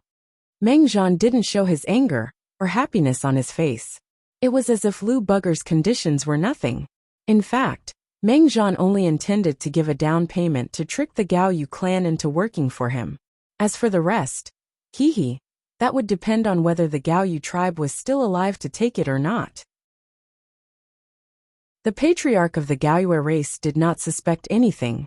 Seeing that there was a 10% deposit, he felt relieved. TSK, the Meng family's son is getting stingier and stingier. Every year, he sends us off with 100,000 strings of coins. Is he sending us off as beggars? The Haiyue patriarch smiled smugly. After he returned to his clan's land, he whispered to his confidant. Now that we're in trouble, we still have to obediently hand over a large sum of money to avert the disaster. What were you doing earlier? If Meng Zhan wasn't so stingy, he wouldn't have to pay for it. Since he had been paid, he had to eliminate disasters for others. The Gaoyue clan took Meng Zhan's military deposit and sent 5,000 strong men and beasts to the front line. Although the Gaoyue clan only sent 5,000 strong men, they could easily kill 20 to 30,000 enemies in a war. The Gaoyue clan lived a closed life. They knew Jiang Pingji's name, but they didn't think much of her. She's just a woman. Meng Zhan can't even win against a woman. What a coward. If we capture Lu Xi alive, we'll have to talk to Meng Zhan. We can't just give him 150,000 strings of coins every year. We have to give him 500,000 strings of coins. Although the Gaoyue clan was rich, no one would complain about having too little money. The Mengs used to treat them well. They gave them 300,000 strings of coins and 200,000 strings of coins every year. Ever since the stingy Meng Zhan became the head of the family, the amount of money he gave them decreased year by year. Songzhou's waterways were well developed. Merchants traveling from south to north would stop there. The business was developing well. The Mengs occupied Songzhou and earned a lot of money. 500,000 strings of coins every year wasn't even enough to fill the gaps between their teeth. Now that someone was knocking on their door, they only thought of the Gaoyue clan? If the Mengs didn't take the opportunity to extort money from them, they wouldn't know who their ancestors relied on. Jiang Pingji had no idea about it. The scouts she sent out had yet to send back any news. My lord, Luofeng Dock is just past this pass. Jiang Pingji glanced at the livestream's perspective and roughly scanned the layout of Luofeng Dock. Luofeng Dock? What's so special about this place? Meng Hun explained. Luofeng Dock is located in Qianyan County, north of Zhangzhou. Luofeng Dock is densely forested, and has low mountains and gentle slopes. Wild beasts often appear there. Most importantly, most of the people in Qianyan County are related to the Gaoyu clan. Luofeng Dak is their territory. If they wanted to attack Song Prefecture in Meng County, they couldn't avoid Qianyan County or the Gaoyu clan. Jiang Pengji said nonchalantly. So what if it's their territory? If they know what's good for them, surrender. If they don't, then fight. Meng Hun choked. Fighting at the slightest disagreement was indeed the Lord's style. Meng Hun couldn't persuade her. But Wei Si couldn't just sit back and watch. He said, "The army led by my lord is a benevolent and righteous army. Naturally, we have to be polite before resorting to force. If the Gaoyu clan is willing to forsake darkness and seek light, that would be the best. If they aren't willing, it won't be too late to send troops then." If word got out that he had beaten someone up the moment he arrived, it would not be good for his reputation. Jiang Pingji curled her lips. She was here to ambush Song Prefecture, but she had to greet them before fighting. As expected, she still couldn't understand the art of war in ancient times. As they spoke, the sound of hooves could be heard from afar. Our scouts brought back a burly man dressed in strange clothes. The temperature had warmed up slightly, but ordinary people were still wrapped up tightly. The burly man in front of them was different. He only wore an animal skin vest and a tiger skin floral skirt. His hair was tied up with a circle of brightly colored feathers, and his exposed skin was full of tattoos of ferocious beasts. His eyes were like an eagle's, his wide and long nose was slightly sunken, and his thick brown lips occupied half of his chin. His eyes swept around, then he cupped his fists and bowed. In a fierce voice he said, "I'm the envoy of the Gaoyu clan. I'd like to see your lord." The burly man's elegant language wasn't very good. His accent wasn't correct, and it was rather hard to pronounce. The envoy of the Gaoyu clan? Jiang Pengji raised her brows. "Why are you here?" After she finished speaking, she secretly glanced at Meng Hun. Meng Hun agreed to be polite before resorting to force. Did he already know that the army's whereabouts had been leaked? The burly man looked at Jiang Pengji with dissatisfaction. "Is this how you treat your guests?" the burly man said. "You're receiving such treatment when you're on the orders of the clan leader?"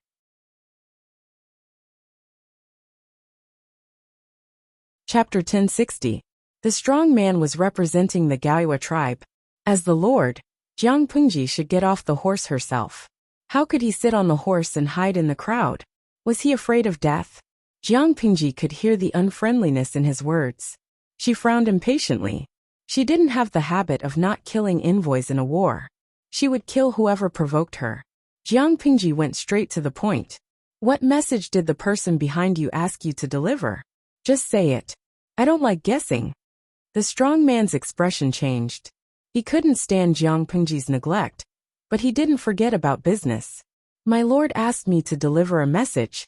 In order to stop you, the Mengs will pay 2 million strings of coins and 20,000 cows and sheep. However, we, the Gaoyu tribe, do not like disputes. If the Lu Prefecture magistrate can pay a higher price than the Meng family, then the Lu Prefecture magistrate will be able to come and go as he pleases in Thousand Rock County, without expending a single soldier. The Gaoyu tribe will keep its word."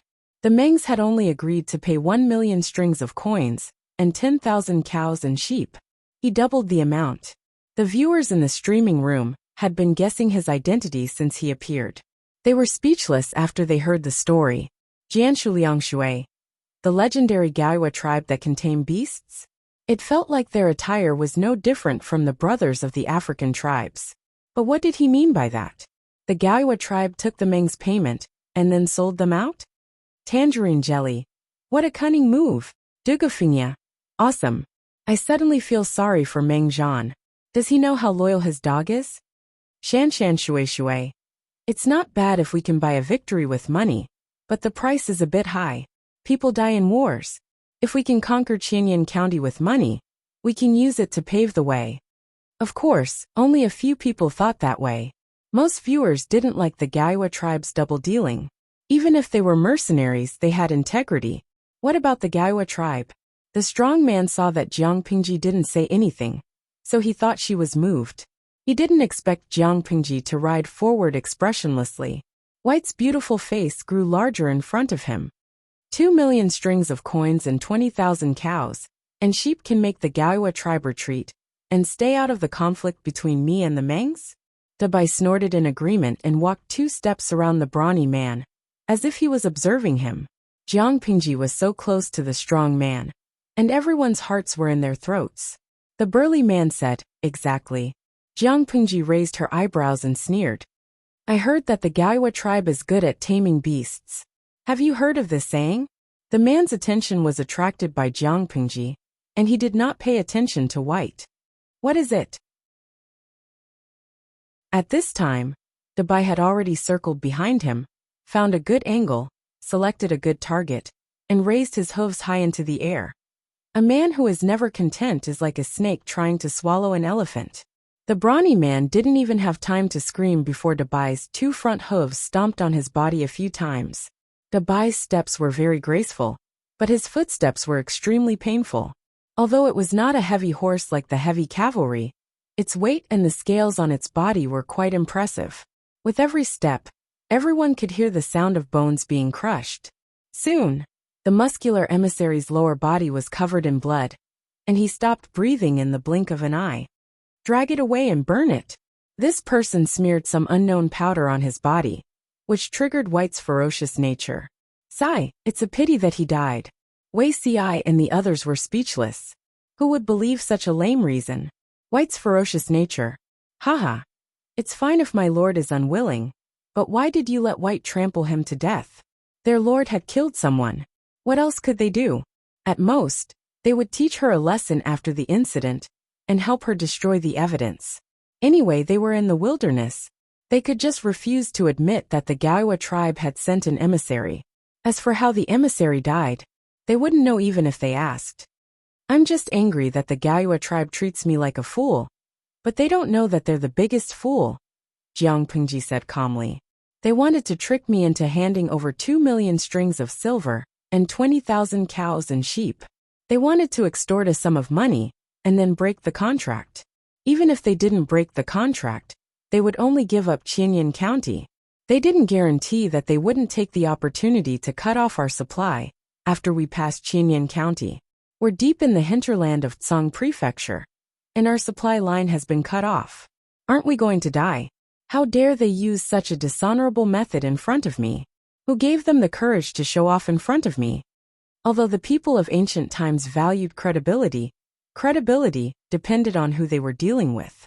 The Gaiwa people obviously wanted to cheat Jiang Pingji out of her money and lower her guard. Then they would beat her up. How greedy! How dare they show off such petty tricks in front of her? When Jiang Pingji was still a genetic warrior, she often received missions as a spy. She had seen all kinds of tricks, not to mention this kind of child's play. She frowned and said, "Remember to dispose of the corpses. We don't want to have a bad reputation." This incident was just an interlude. The army passed through the border and entered the territory of Luofeng Dak. After choosing their base, the army set up camp. On the other side, the Gaiwa tribe didn't see the emissary return. They deeply suspected that something had happened to their emissary. After waiting for a few days, they couldn't sit still anymore because Meng Zhan was urging them. Their plan to extort money from Jiang Pingji had to be put on hold. "This is strange. Why haven't I seen any scouts from the Gaiwa tribe? Could it be that they really want to give up Qianyan County?" According to the scouts, the Gaiwa tribe was stationed at Luofeng Dak, but they didn't see any traces of enemy scouts along the way. It didn't make sense. The Gaiwa tribe is good at taming beasts. They have secret techniques for taming beasts. This isn't just a rumor. Meng Han looked up at the sky. There was a cry from high above. It sounded like an eagle flying in the sky. "Don't you think there have been more birds around the camp in the past 2 days?" Feng Zhen suddenly understood. "Could it be?" Meng Han nodded. "These birds are the scouts of the Gaiwa tribe. They are their eyes and ears." As he spoke, Wei Ci came in from outside the tent with a pale face. Jiang Pingji was thinking about something when she heard the commotion. She raised her head and glanced at him. A fierce look flashed across her calm eyes. "Zixiao, what happened to your hand?" Wei Ci didn't expect to be discovered so quickly. He smiled bitterly and rolled up his sleeve, revealing his hand wrapped in white cloth. I was accidentally bitten by a black snake. Fortunately, it wasn't poisonous. Bitten by a snake. The ancient era wasn't the world that the audience came from. Snakes, insects, rats, and ants were very common.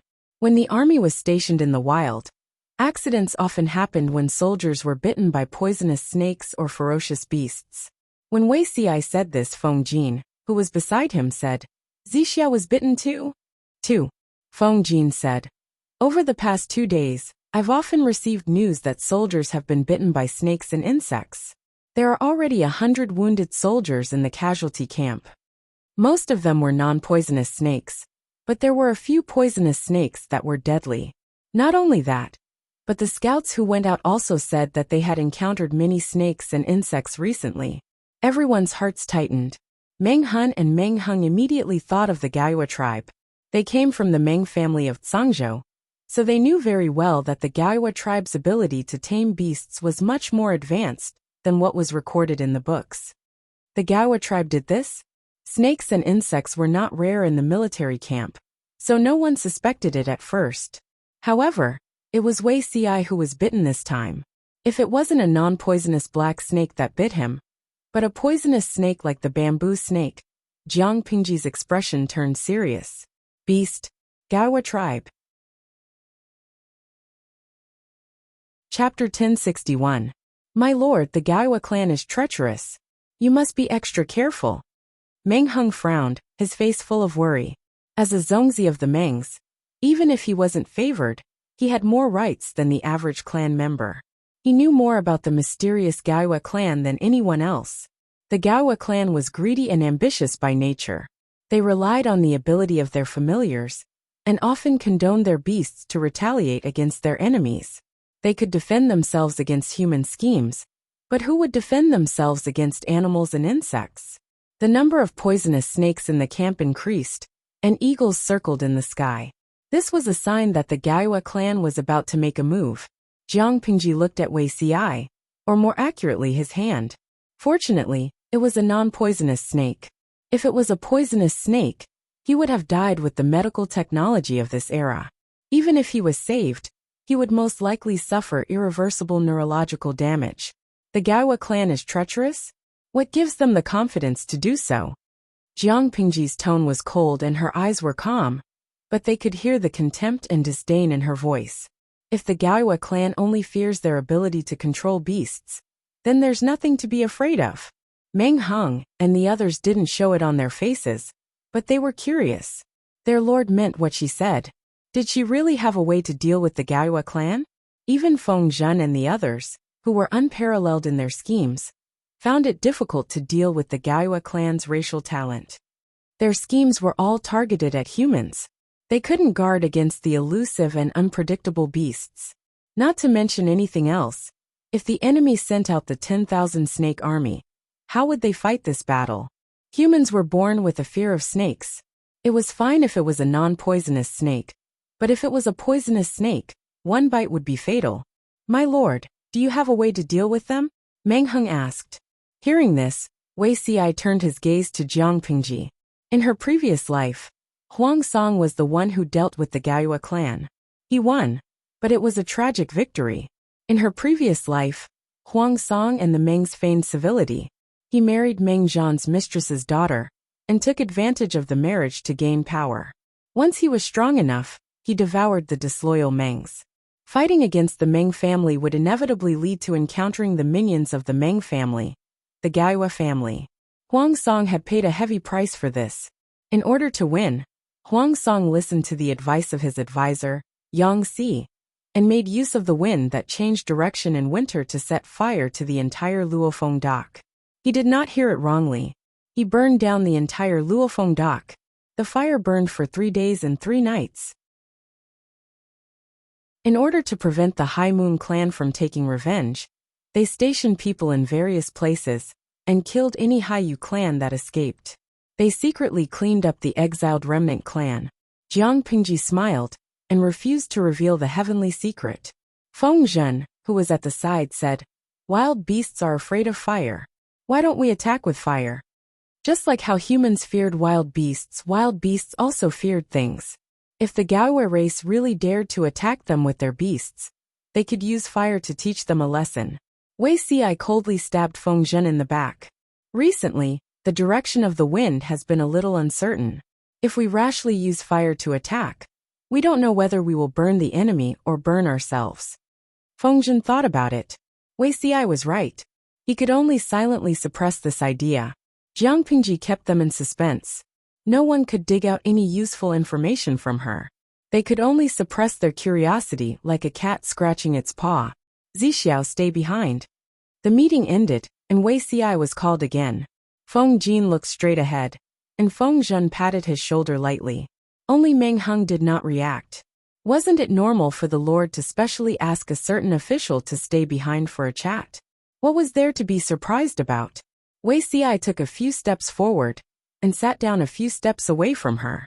Although it was not the first time he was called, Wei Xi was still not used to it. Does the wound on your hand still hurt? Once bitten, twice shy. This trauma would probably follow Wei Xi for a long time. Wei Xi shook his head. It hurt a little at first, but it was much better after applying medicine. The wound was just a little itchy. Does my lord really have a way to deal with the Haiyu race? Wei Xi thought about it and said, the Haiyu race can control beasts. My lord, you must not let your guard down. Not only can they control bears, tigers, wolves, and leopards, but they can also order snakes, insects, rats, and ants. If they let the snakes, insects, rats, and ants carry the plague victims' belongings and contaminate the water in the barracks, I'm afraid we will be passive. We must not give the Haiyu race a chance to counterattack. Wei Xi was not a kind person. Or rather, none of the strategists who could leave their names in this era were kind-hearted. In his previous life, Yang Xi could send the Haiyu race to hell with a huge fire. In this life, Wei Xi dared to do the same, even more ruthlessly and neatly. Of course, Jiang Pingji's subordinates were all sinister and treacherous people. This was also a strange story. Other than Feng Jin, Meng Heng, and Wei Xi, who could still maintain their noble and unsullied ways, the others had abandoned benevolence, righteousness, and morality. Jiang Pingji listened carefully for a while and said in amusement, "Are the Haiyu race really that scary?" Wei Xi nodded. The Haiyu race was indeed scary. According to what Wei Xi knew, in his previous life, Huang Song had suffered a great loss at the hands of the Haiyu race. The source of the plague in the barracks was the Haiyu race. Jiang Pingji lowered her eyes and sneered. Wrong, they are not scary. Whether we can defeat the Haiyu race depends on Zixiao. On me? Wei Xi did not understand. Yes, on you, Jiang Pingji said. Can Zixiao help me find a flute? Find a flute? Wei Xi did not understand, but he had no reason not to agree to Jiang Pingji's request. He was good at music, so he would bring some musical instruments with him to kill time. Among them was a jade flute that he liked very much. I don't know that my lord is also good at music. Wei Xi really did not know that Jiang Pingji knew how to play the flute. In his previous life, Her Majesty had rarely touched a musical instrument. There are still many things that you don't know. Jiang Pingji tested the timbre. Looking at her jerky movements, it did not seem like she knew how to play the flute. While they were chatting and laughing, Jiang Pingji seemed to sense something. Her gaze fell on the curtain of the tent. As if to confirm her perception, anxious footsteps could be heard from outside the tent. The messenger panted and said, "My lord, a large number of snakes suddenly appeared outside the tent." The messenger only said a few words, but the soldiers in the barracks were experiencing a crisis that overturned their outlook on life. The barracks were like an endless mountain range. Unknowingly, the patrolling soldiers noticed that there were more and more snakes. Just as one was killed, another one appeared out of nowhere. The colorful snakes flicked their tongues and opened their cold, gloomy eyes. There were many types of snakes. With just one glance, the densely packed group of snakes made the hairs on everyone's body stand on end: red, orange, yellow, green, cyan, blue, purple. Some of them were densely packed together and crawled toward the barracks. Some of them slithered up the prism and made terrifying hissing sounds. Apart from a few non-venomous snakes, most of them had triangular heads and poison glands bulging behind their eyes. Where did so many venomous snakes come from?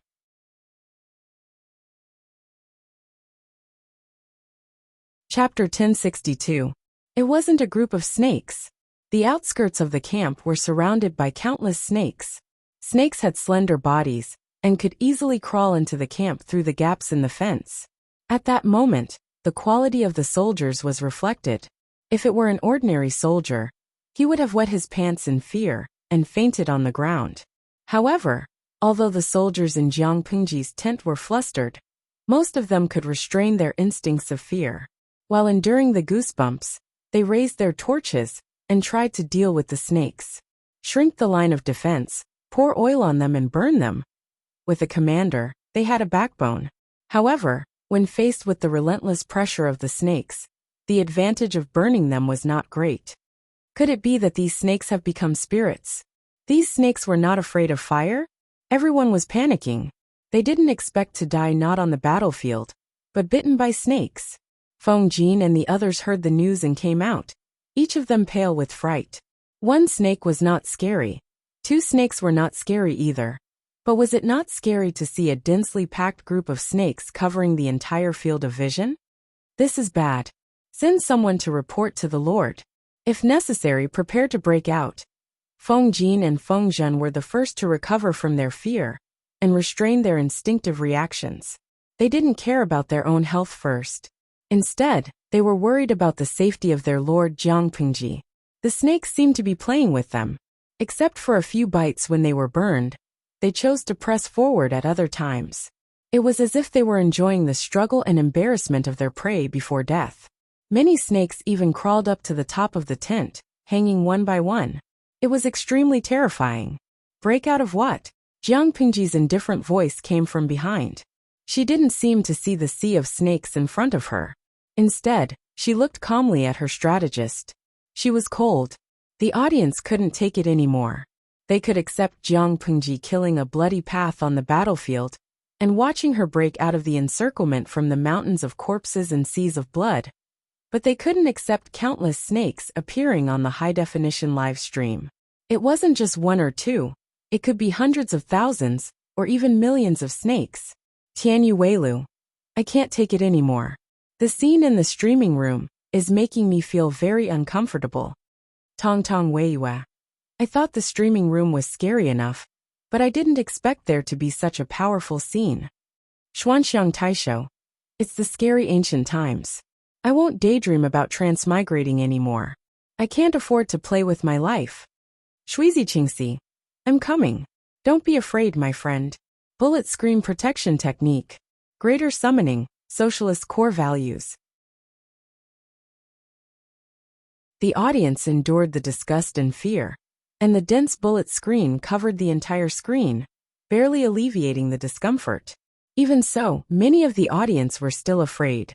What was rare was that the audience members who managed to get a spot in the live broadcast room, with great difficulty, began to leave the live broadcast room one after another. It's not that they don't want to watch the live broadcast. It's clearly that the live broadcast is too scary. And if the terrors watch it, they will get sick. When Feng Jin and the rest saw Jiang Pingji, they felt much more at ease. Your Highness, please put your health first. I will arrange for a breakthrough. Jiang Pingji glanced at the snakes that had already entered the camp and said coldly, It's these beasts who should get lost. Jiang Pingji curled her lips. The Gaiwa clan is quite courageous to dare to show off in front of our ancestor. Feng Jin and the others were still confused. All of you step back. Let's see how your master is going to force back 1,000,000 snakes by herself. Jiang Pingji couldn't help but show off. Before Feng Jin and the others could react, she placed the jade flute on her lips. Everyone. When the first note was played, Feng Jin, Wei Xi, and Meng Heng, who are good at music, furrowed their brows. The sound of the flute was ear-piercing and sharp, rushing straight into the eardrums. It did not have the slightest timbre that a jade flute should have. Jiang Pingji acted as if she did not hear it. She stood rooted to the ground like a pine tree. Her long hair was as black as ink, and her eyebrows were picturesque. When her eyes were slightly closed, her long and curled eyelashes were like thick little fans fluttering. Her two wide sleeves slid down to her elbows, like clouds piling up, revealing 2 snow-white wrists. Jiang Pingji was still engrossed in it. If the sound was muted, she would really have the elegance of an immortal. But if it was not muted, the tune was not a tune, and it was not a tune. It was like an ignorant child holding a flute and playing it randomly. Wei Ci and the others also thought that their lord was fooling around, but they quickly put this thought into the depths of their minds. All of you look quickly, snakes, snakes. Meng Hun was a boorish man and did not understand music, so he was the least affected. On one side, there was a horrifying hissing sound, and on the other side, the Lord's demonic sound filled the ears. Between the two, the Lord's flute sound was more pleasant to the ears. When Jiang Pingji played the first note, it was as if the pause button had been pressed on the group of snakes that had been wriggling forward. When the second note sounded, the orderly group of snakes began to panic. Their slender bodies twisted and wriggled uncontrollably. When the third note sounded, the soldiers nearby had an illusion for a moment. These snakes were afraid. They were indeed afraid. A tremor that came from their souls. Their bodies instinctively wanted to escape from the murderous calamity in the unseen world. In the eyes of the snakes, Jiang Pingji was no longer a blurry person. Instead, she was a huge king that controlled their life and death. If there was a strong person who was proficient in manipulating the mind, he would be able to see Jiang Pingji's spiritual domain, which was as vast as the sea, radiating arrogantly in all directions, enveloping everything it reached. It was a domineering declaration of sovereignty. This place belonged to the old lady. Whoever dared to come would be slaughtered. Jiang Pingji's physical strength was far from its peak. At most, it was the same as when she was 7 or 8 years old. However, her spiritual domain had already recovered to its peak. Even if she was suppressing 2 restless subsystems, she could still spare some energy to spread out her domain and erase the small brain regions of the snakes. She could really kill people invisibly. The so-called sound of the flute repelling the group of snakes was just a small trick of Jiang Pingji's to conceal her spiritual domain. After playing for a while, Jiang Pingji opened her eyes slightly. Wei Ci, who had been watching her, saw her dark eyes suddenly turn silvery white. However, the silver light only appeared for a moment before it disappeared. If he had not concentrated, he might have thought that his eyes were playing tricks on him. Jiang Pingji did not stop. Everyone in the military camp saw that the twisting and struggling snakes gradually stopped. They became loose and soft, motionless. Wei Ci did not know if it was an illusion. As the group of snakes twisted and turned, he seemed to hear a slight pop sound, which was very much like the sound of bones breaking. After the time it took to burn a stick of incense, as far as the eye could see, the group of snakes did not move. After a long time, Jiang Pingji played the last sharp and ear-piercing sound of the flute. Finally, she was willing to put down the jade flute that had been wronged. The military camp was silent. Meng Hun used his weapon to poke the nearest snake. He found that the snakes were actually dead. Clean them up. It's disgusting to look at them. Jiang Pingji hung the flute on her waist coldly. She waved her wide sleeves and gracefully returned to the tent.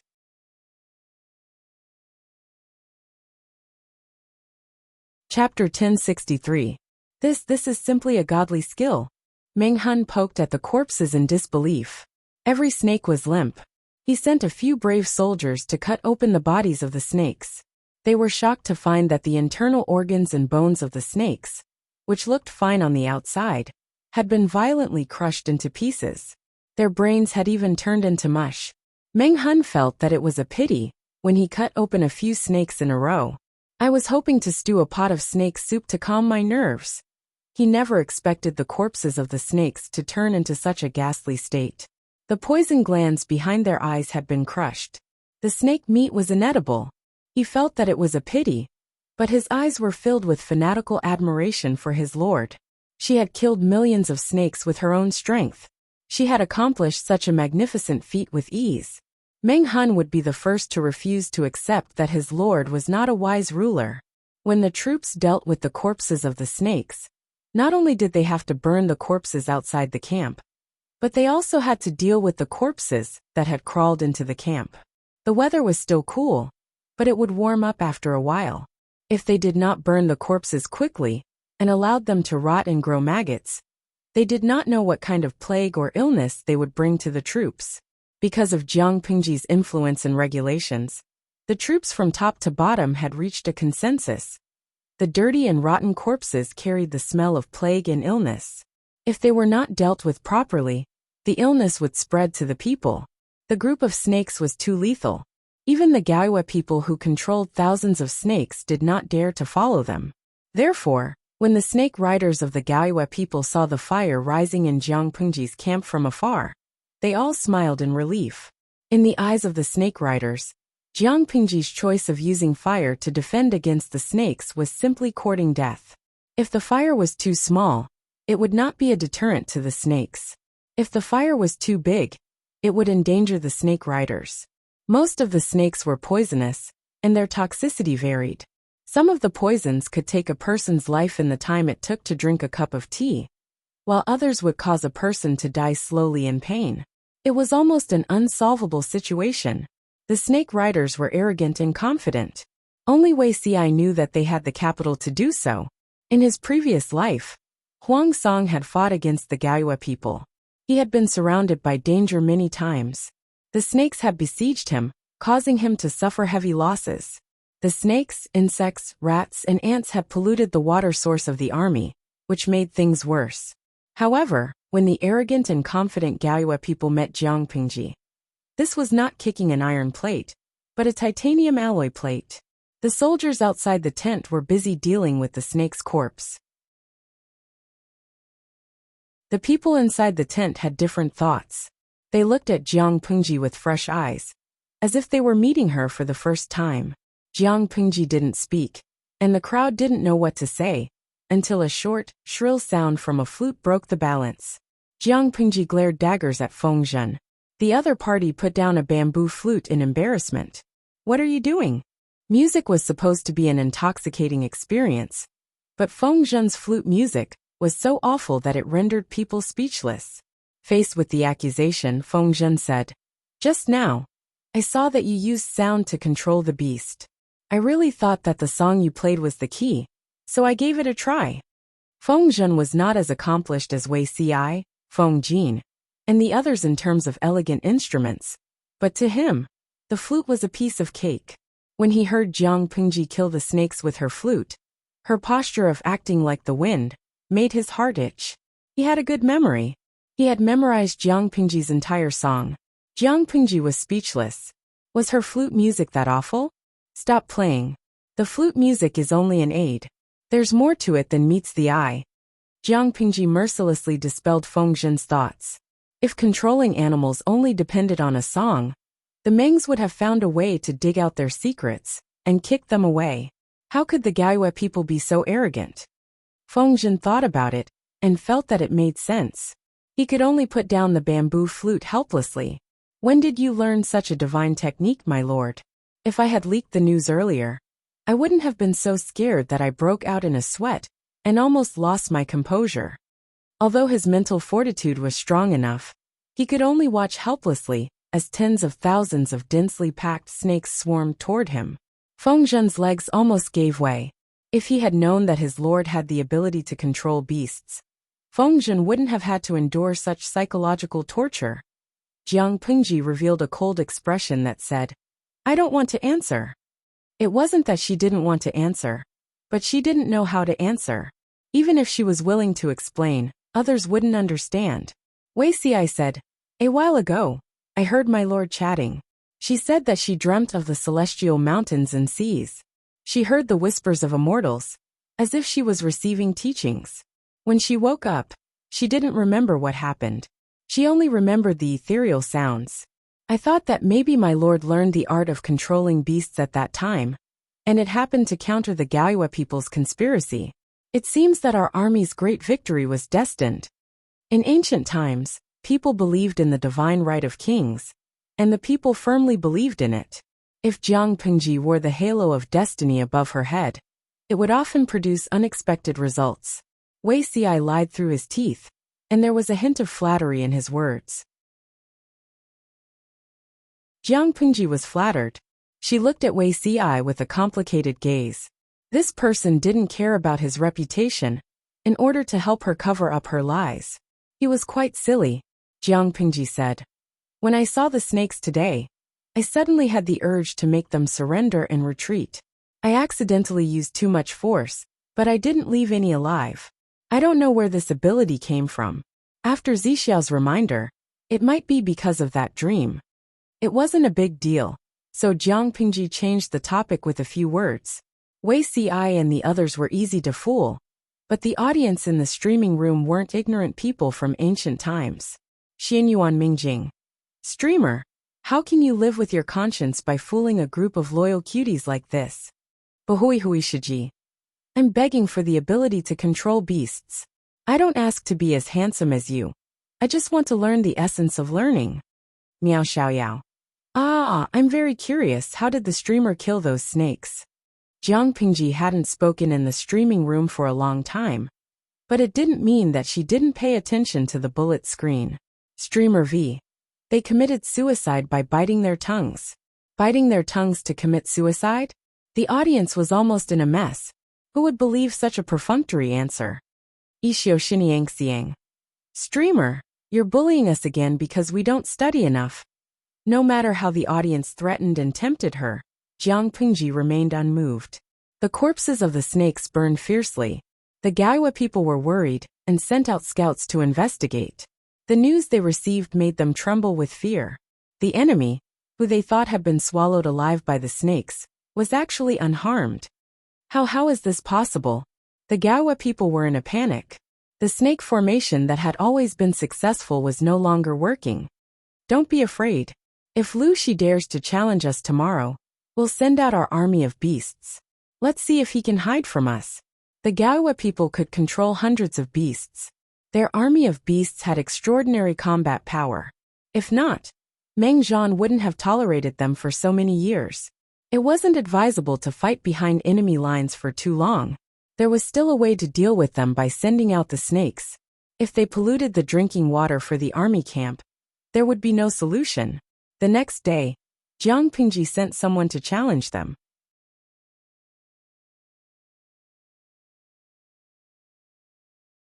Chapter 1064.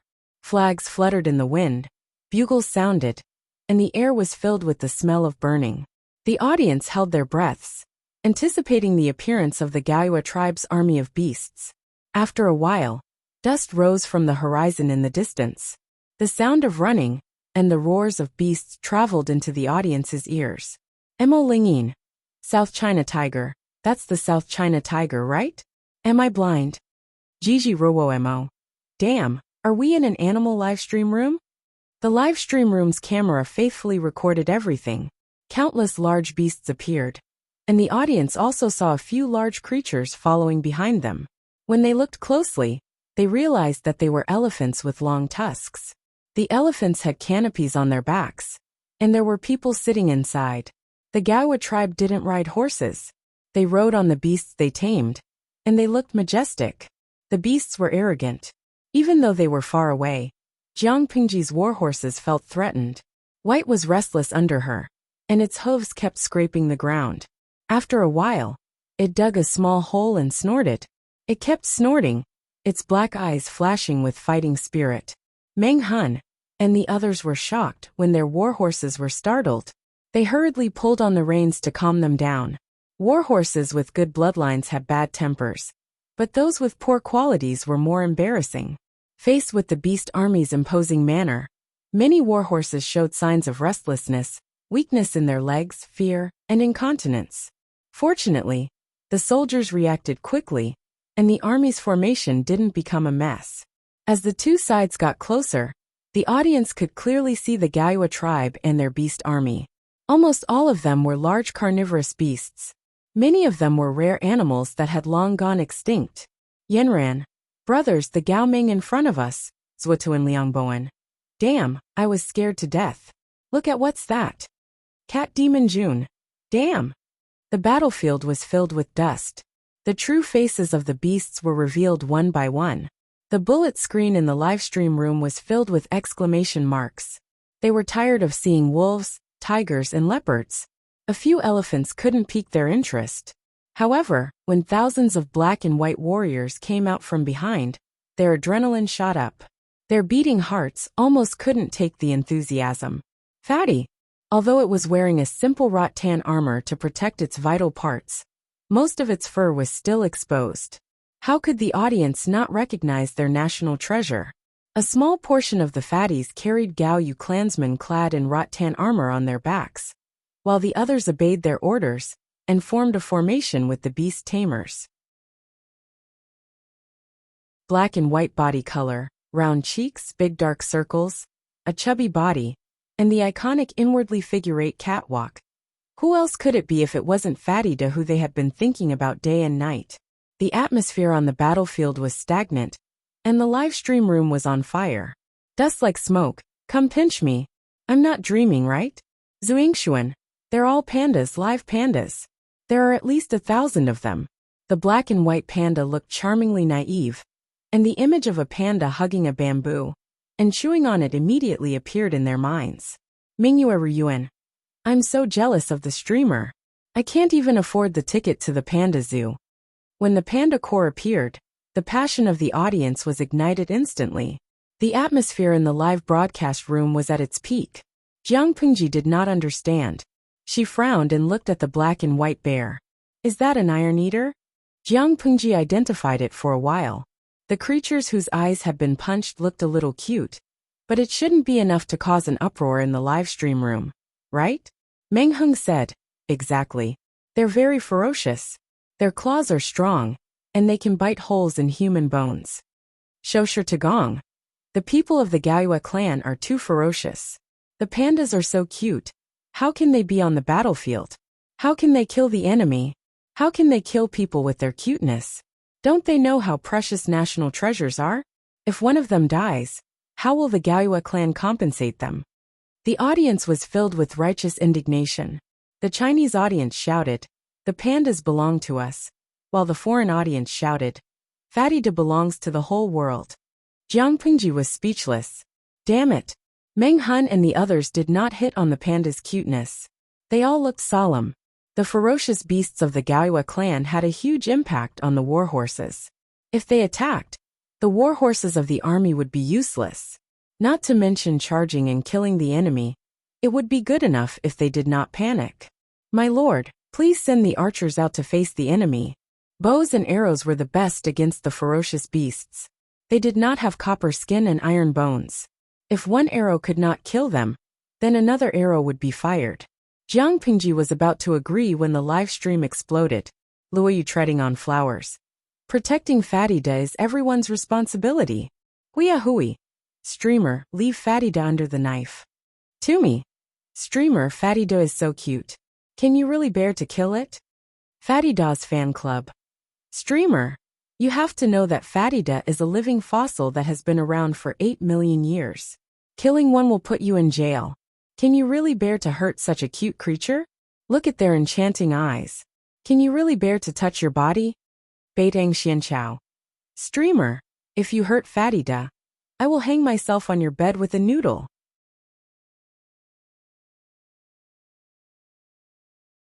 The viewers on the red and blue bullet screen often criticized each other, but in order to protect the pandas, they were united against outsiders. They racked their brains to convince Jiang Pingji. As an all-star animal, Fatida's popularity was unimaginable. Jiang Pingji was expressionless. Her gaze fell on the black and white creatures wearing rattan armor. Very cute. The viewers saw their cuteness, but Jiang Pingji realized that most of the pandas were aggressive and wild. She shook her head secretly. She couldn't understand why the world in the streaming room would like such ferocious beasts. Jiang Pingji took out the jade flute from her waist. Wei Ci, who had been paying attention to her, subconsciously urged his horse to go around her. Feng Jin also noticed her actions. My lord, what are you doing? Every man and horse under my command is a treasure. It would be a pity to lose them. Jiang Pingji pretended to place the jade flute by her mouth. The Gaoyue clan has trained countless ferocious beasts. If they charge into our army, there will definitely be a lot of casualties. I can't bear to see that. Yesterday, she fought against a group of snakes alone. Today, She fought against the entire enemy army alone. She was so powerful. The Gaiwa clan didn't see Jiang Pingji's actions. Even if they did, they wouldn't care. The two armies faced each other, without any unnecessary words. After setting up their battle formation, the Gaiwa clan asked the Snake Riders to use the Snake Formation as the vanguard to disrupt the formation of Jiang Pingji's main force. Once the formation was disrupted, the Gaiwa clan could command the ferocious beasts to attack. If she didn't do this, Jiang Pingji's archers wouldn't be just for show. Without torches, they wanted to see how the enemy would die. Most of the snakes that the Gaiwa clan had reared had been killed. The snakes that were sent out today were their last stock. Looking at the countless venomous snakes slithering over, Jiang Pingji played the jade flute without hesitation. The sound of the flute was sharp, ear-piercing, and demonic. Wei Si and the others found it unpleasant, but the beasts on the Gaiwa clan's side didn't feel the same way. To deal with the group of snakes yesterday, Jiang Pingji used violent means to erase their brains. Facing the group of beasts today, her means were much gentler. What's wrong? The originally obedient group of beasts became restless. They moved restlessly and jumped, as if they wanted to overturn their masters on their backs. The Gaiwa clan members riding on the backs of the ferocious beasts were dumbfounded.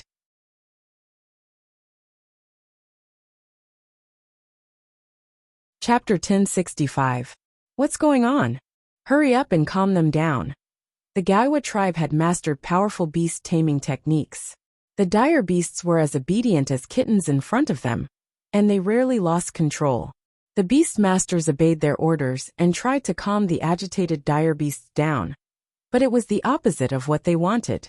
Not only did it not work, but it also made the dire beasts even more agitated, and their eyes shone with a blood-red light. Useless, all of you are useless. The Gaiwa tribe's leader, who was sitting on the elephant's back, grabbed the fence with both hands. His rough face was a little pale, and he didn't look as proud as before. He even scolded, "Hurry up and control them." The dire beasts were so agitated that their usual commands didn't work anymore. The beast masters could only use whips to intimidate them. However, after a few whips, the dire beasts were completely enraged. A tiger with a green and white forehead roared and pounced on the beast master, riding on the dire beast's back with its mouth wide open. The beast master didn't expect to be pounced on by a docile pet. Before he fell to the ground, he had a look of disbelief on his face. Before he could struggle, the big tiger with the pale forehead had already opened its mouth and bit down on his neck. Its heavy breathing hit his skin, and its sharp teeth sank into his fragile flesh. With just a little bit of force, the beast master heard the sound of his neck bones cracking before he lost consciousness. The smell of blood spread, completely triggering the dire beast's bloodthirst.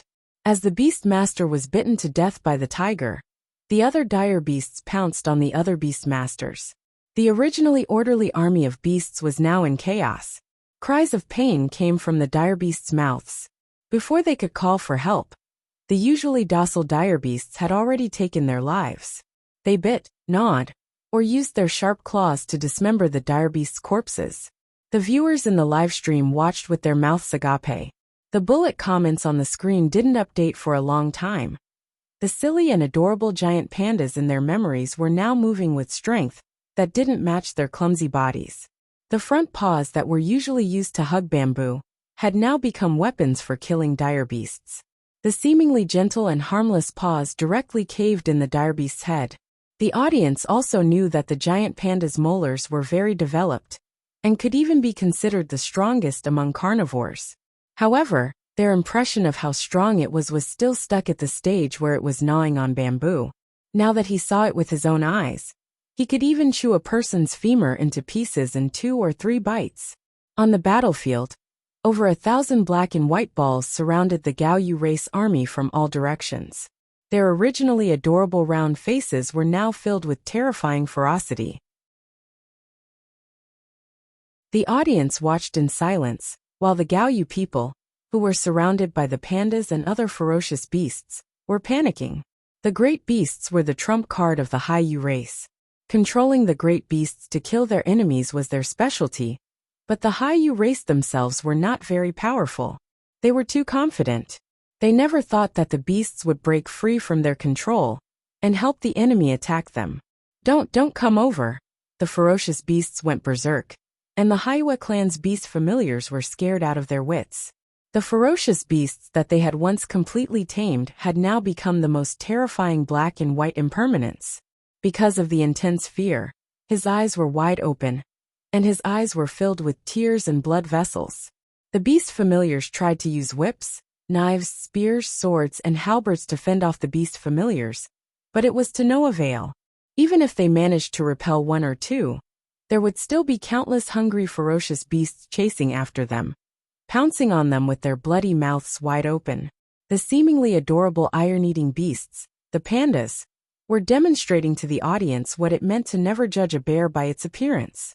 They ran and chased after the beast familiars, the fat on their bodies rippling with cute curves as they moved.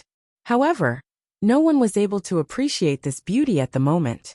That was because once they were knocked down by a bear, their weight would be as heavy as Mount Tai, and the other black and white balls would follow up with another slash. Although the Haiyu race was an enemy, witnessing them being surrounded by the ferocious beasts and dying without a complete corpse left everyone feeling very conflicted. The ferocious beasts went berserk, and the canopy on the elephants' backs was flung off. The Haiyu race's leader and elders, who were sitting in the canopy, fell to the ground and were half dead. Before they could get up, the ferocious beasts, who had lost control of their emotions, pounced on them one after another, their sharp claws and teeth raining down on them. In just a few breaths, all that was left on the ground were the mangled corpses riddled with wounds. Their flesh was turned inside out, and blood was gushing out. Before they died, their eyes were still wide open. As their breathing stopped, the strong desire to live in their eyes gradually extinguished. Only a horrifying fear remained on their faces. Jiang Pingji, who was the mastermind behind all this, was still playing the jade flute. She didn't know how to play the flute in the first place. Although her posture was pretty, as if she was about to ascend to heaven, she was actually just playing the flute blindly. Feng Jin and the others didn't know the inside story, and thought that she was really using the sound of the flute to control the ferocious beasts. In order not to disturb her, they tolerated the terrible sound of the flute. Wei Ci, who vaguely knew the inside story, didn't know whether to laugh or cry. He saw through it, but didn't say anything, continuing to pretend that nothing had happened. This battle, I'm afraid it's the easiest and most unforgettable battle I've ever fought in my life. Meng Hun muttered softly. Meng Hun murmured as he stared at the enemy without blinking, fearing that there would be an accident. Reality proved that his worries were unfounded. The ferocious beasts only cared about ravaging the Haiyu race, using brute force to grind them against the ground. Why would they have the time to care about them? Wouldn't it be wonderful if fighting battles were this easy in the future? Feng Zhen sighed with emotion. Their tens of thousands of troops got into battle formation. Banners fluttered in the wind, and drums beat. Everyone was in high spirits. They wanted nothing more than to skewer the Haiyu race like mutton. But what happened in the end? From the beginning of the battle to the end, they didn't even fire an arrow, let alone kill a single enemy. They watched as their lord played the flute, endured the piercing sound, and watched as the Haiyu race suffered the consequences of their actions. No one would believe it if they told others. If fighting battles were this easy, Feng Zhen would be willing to listen to this flute sound for the rest of his life. As soon as Feng Zhen finished speaking, the shrill and noisy flute sound stopped abruptly. As the sound of the flute disappeared, Jiang Pengji's brows furrowed. Her cheeks, which had been rosy before, instantly turned pale. Cold sweat broke out on her forehead. My lord. Wei Ci was the closest. He leaped forward on his horse and supported Jiang Pengji's slightly swaying body. Her right hand gripped the jade flute tightly, and the fingers of her left hand pressed against her sweaty forehead. A fierce murderous intent flashed across her pitch-black eyes. I'm fine. Jiang Pengji took a deep breath. Her tightly pursed lips curled into a faint smile. Her pale cheeks instantly became lively again. She said to Wei Ci, I had too much fun just now. I almost forgot my limits. Don't worry, I'm in good condition. I'll be fine after a short rest. A hint of understanding flashed across Wei Ci's eyes. The Haiyu race had to expend a lot of energy to control hundreds of beasts to defend against the enemy. His lord had done it all at once. She must have been burdened. There is a limit to one's strength. My lord, please put your health first. If the Lord takes care of everything, wouldn't it mean that we are incompetent? Feng Jin and the others had similar thoughts as Wei Xiai. Unbeknownst to them, Jiang Pingji had suddenly stopped not because she didn't have the strength to continue fighting, but because the subsystems had joined forces to attack and attempt to escape from the prison. You're tuning in to the Dreamy Chapters YouTube channel. We're so grateful for your support, and don't forget to subscribe to join us on this incredible journey through captivating stories. Your generosity through donations truly makes a world of difference, as it's the primary source of revenue that allows me to expand and enhance this channel for you. Thank you from the bottom of my heart for being a part of this adventure.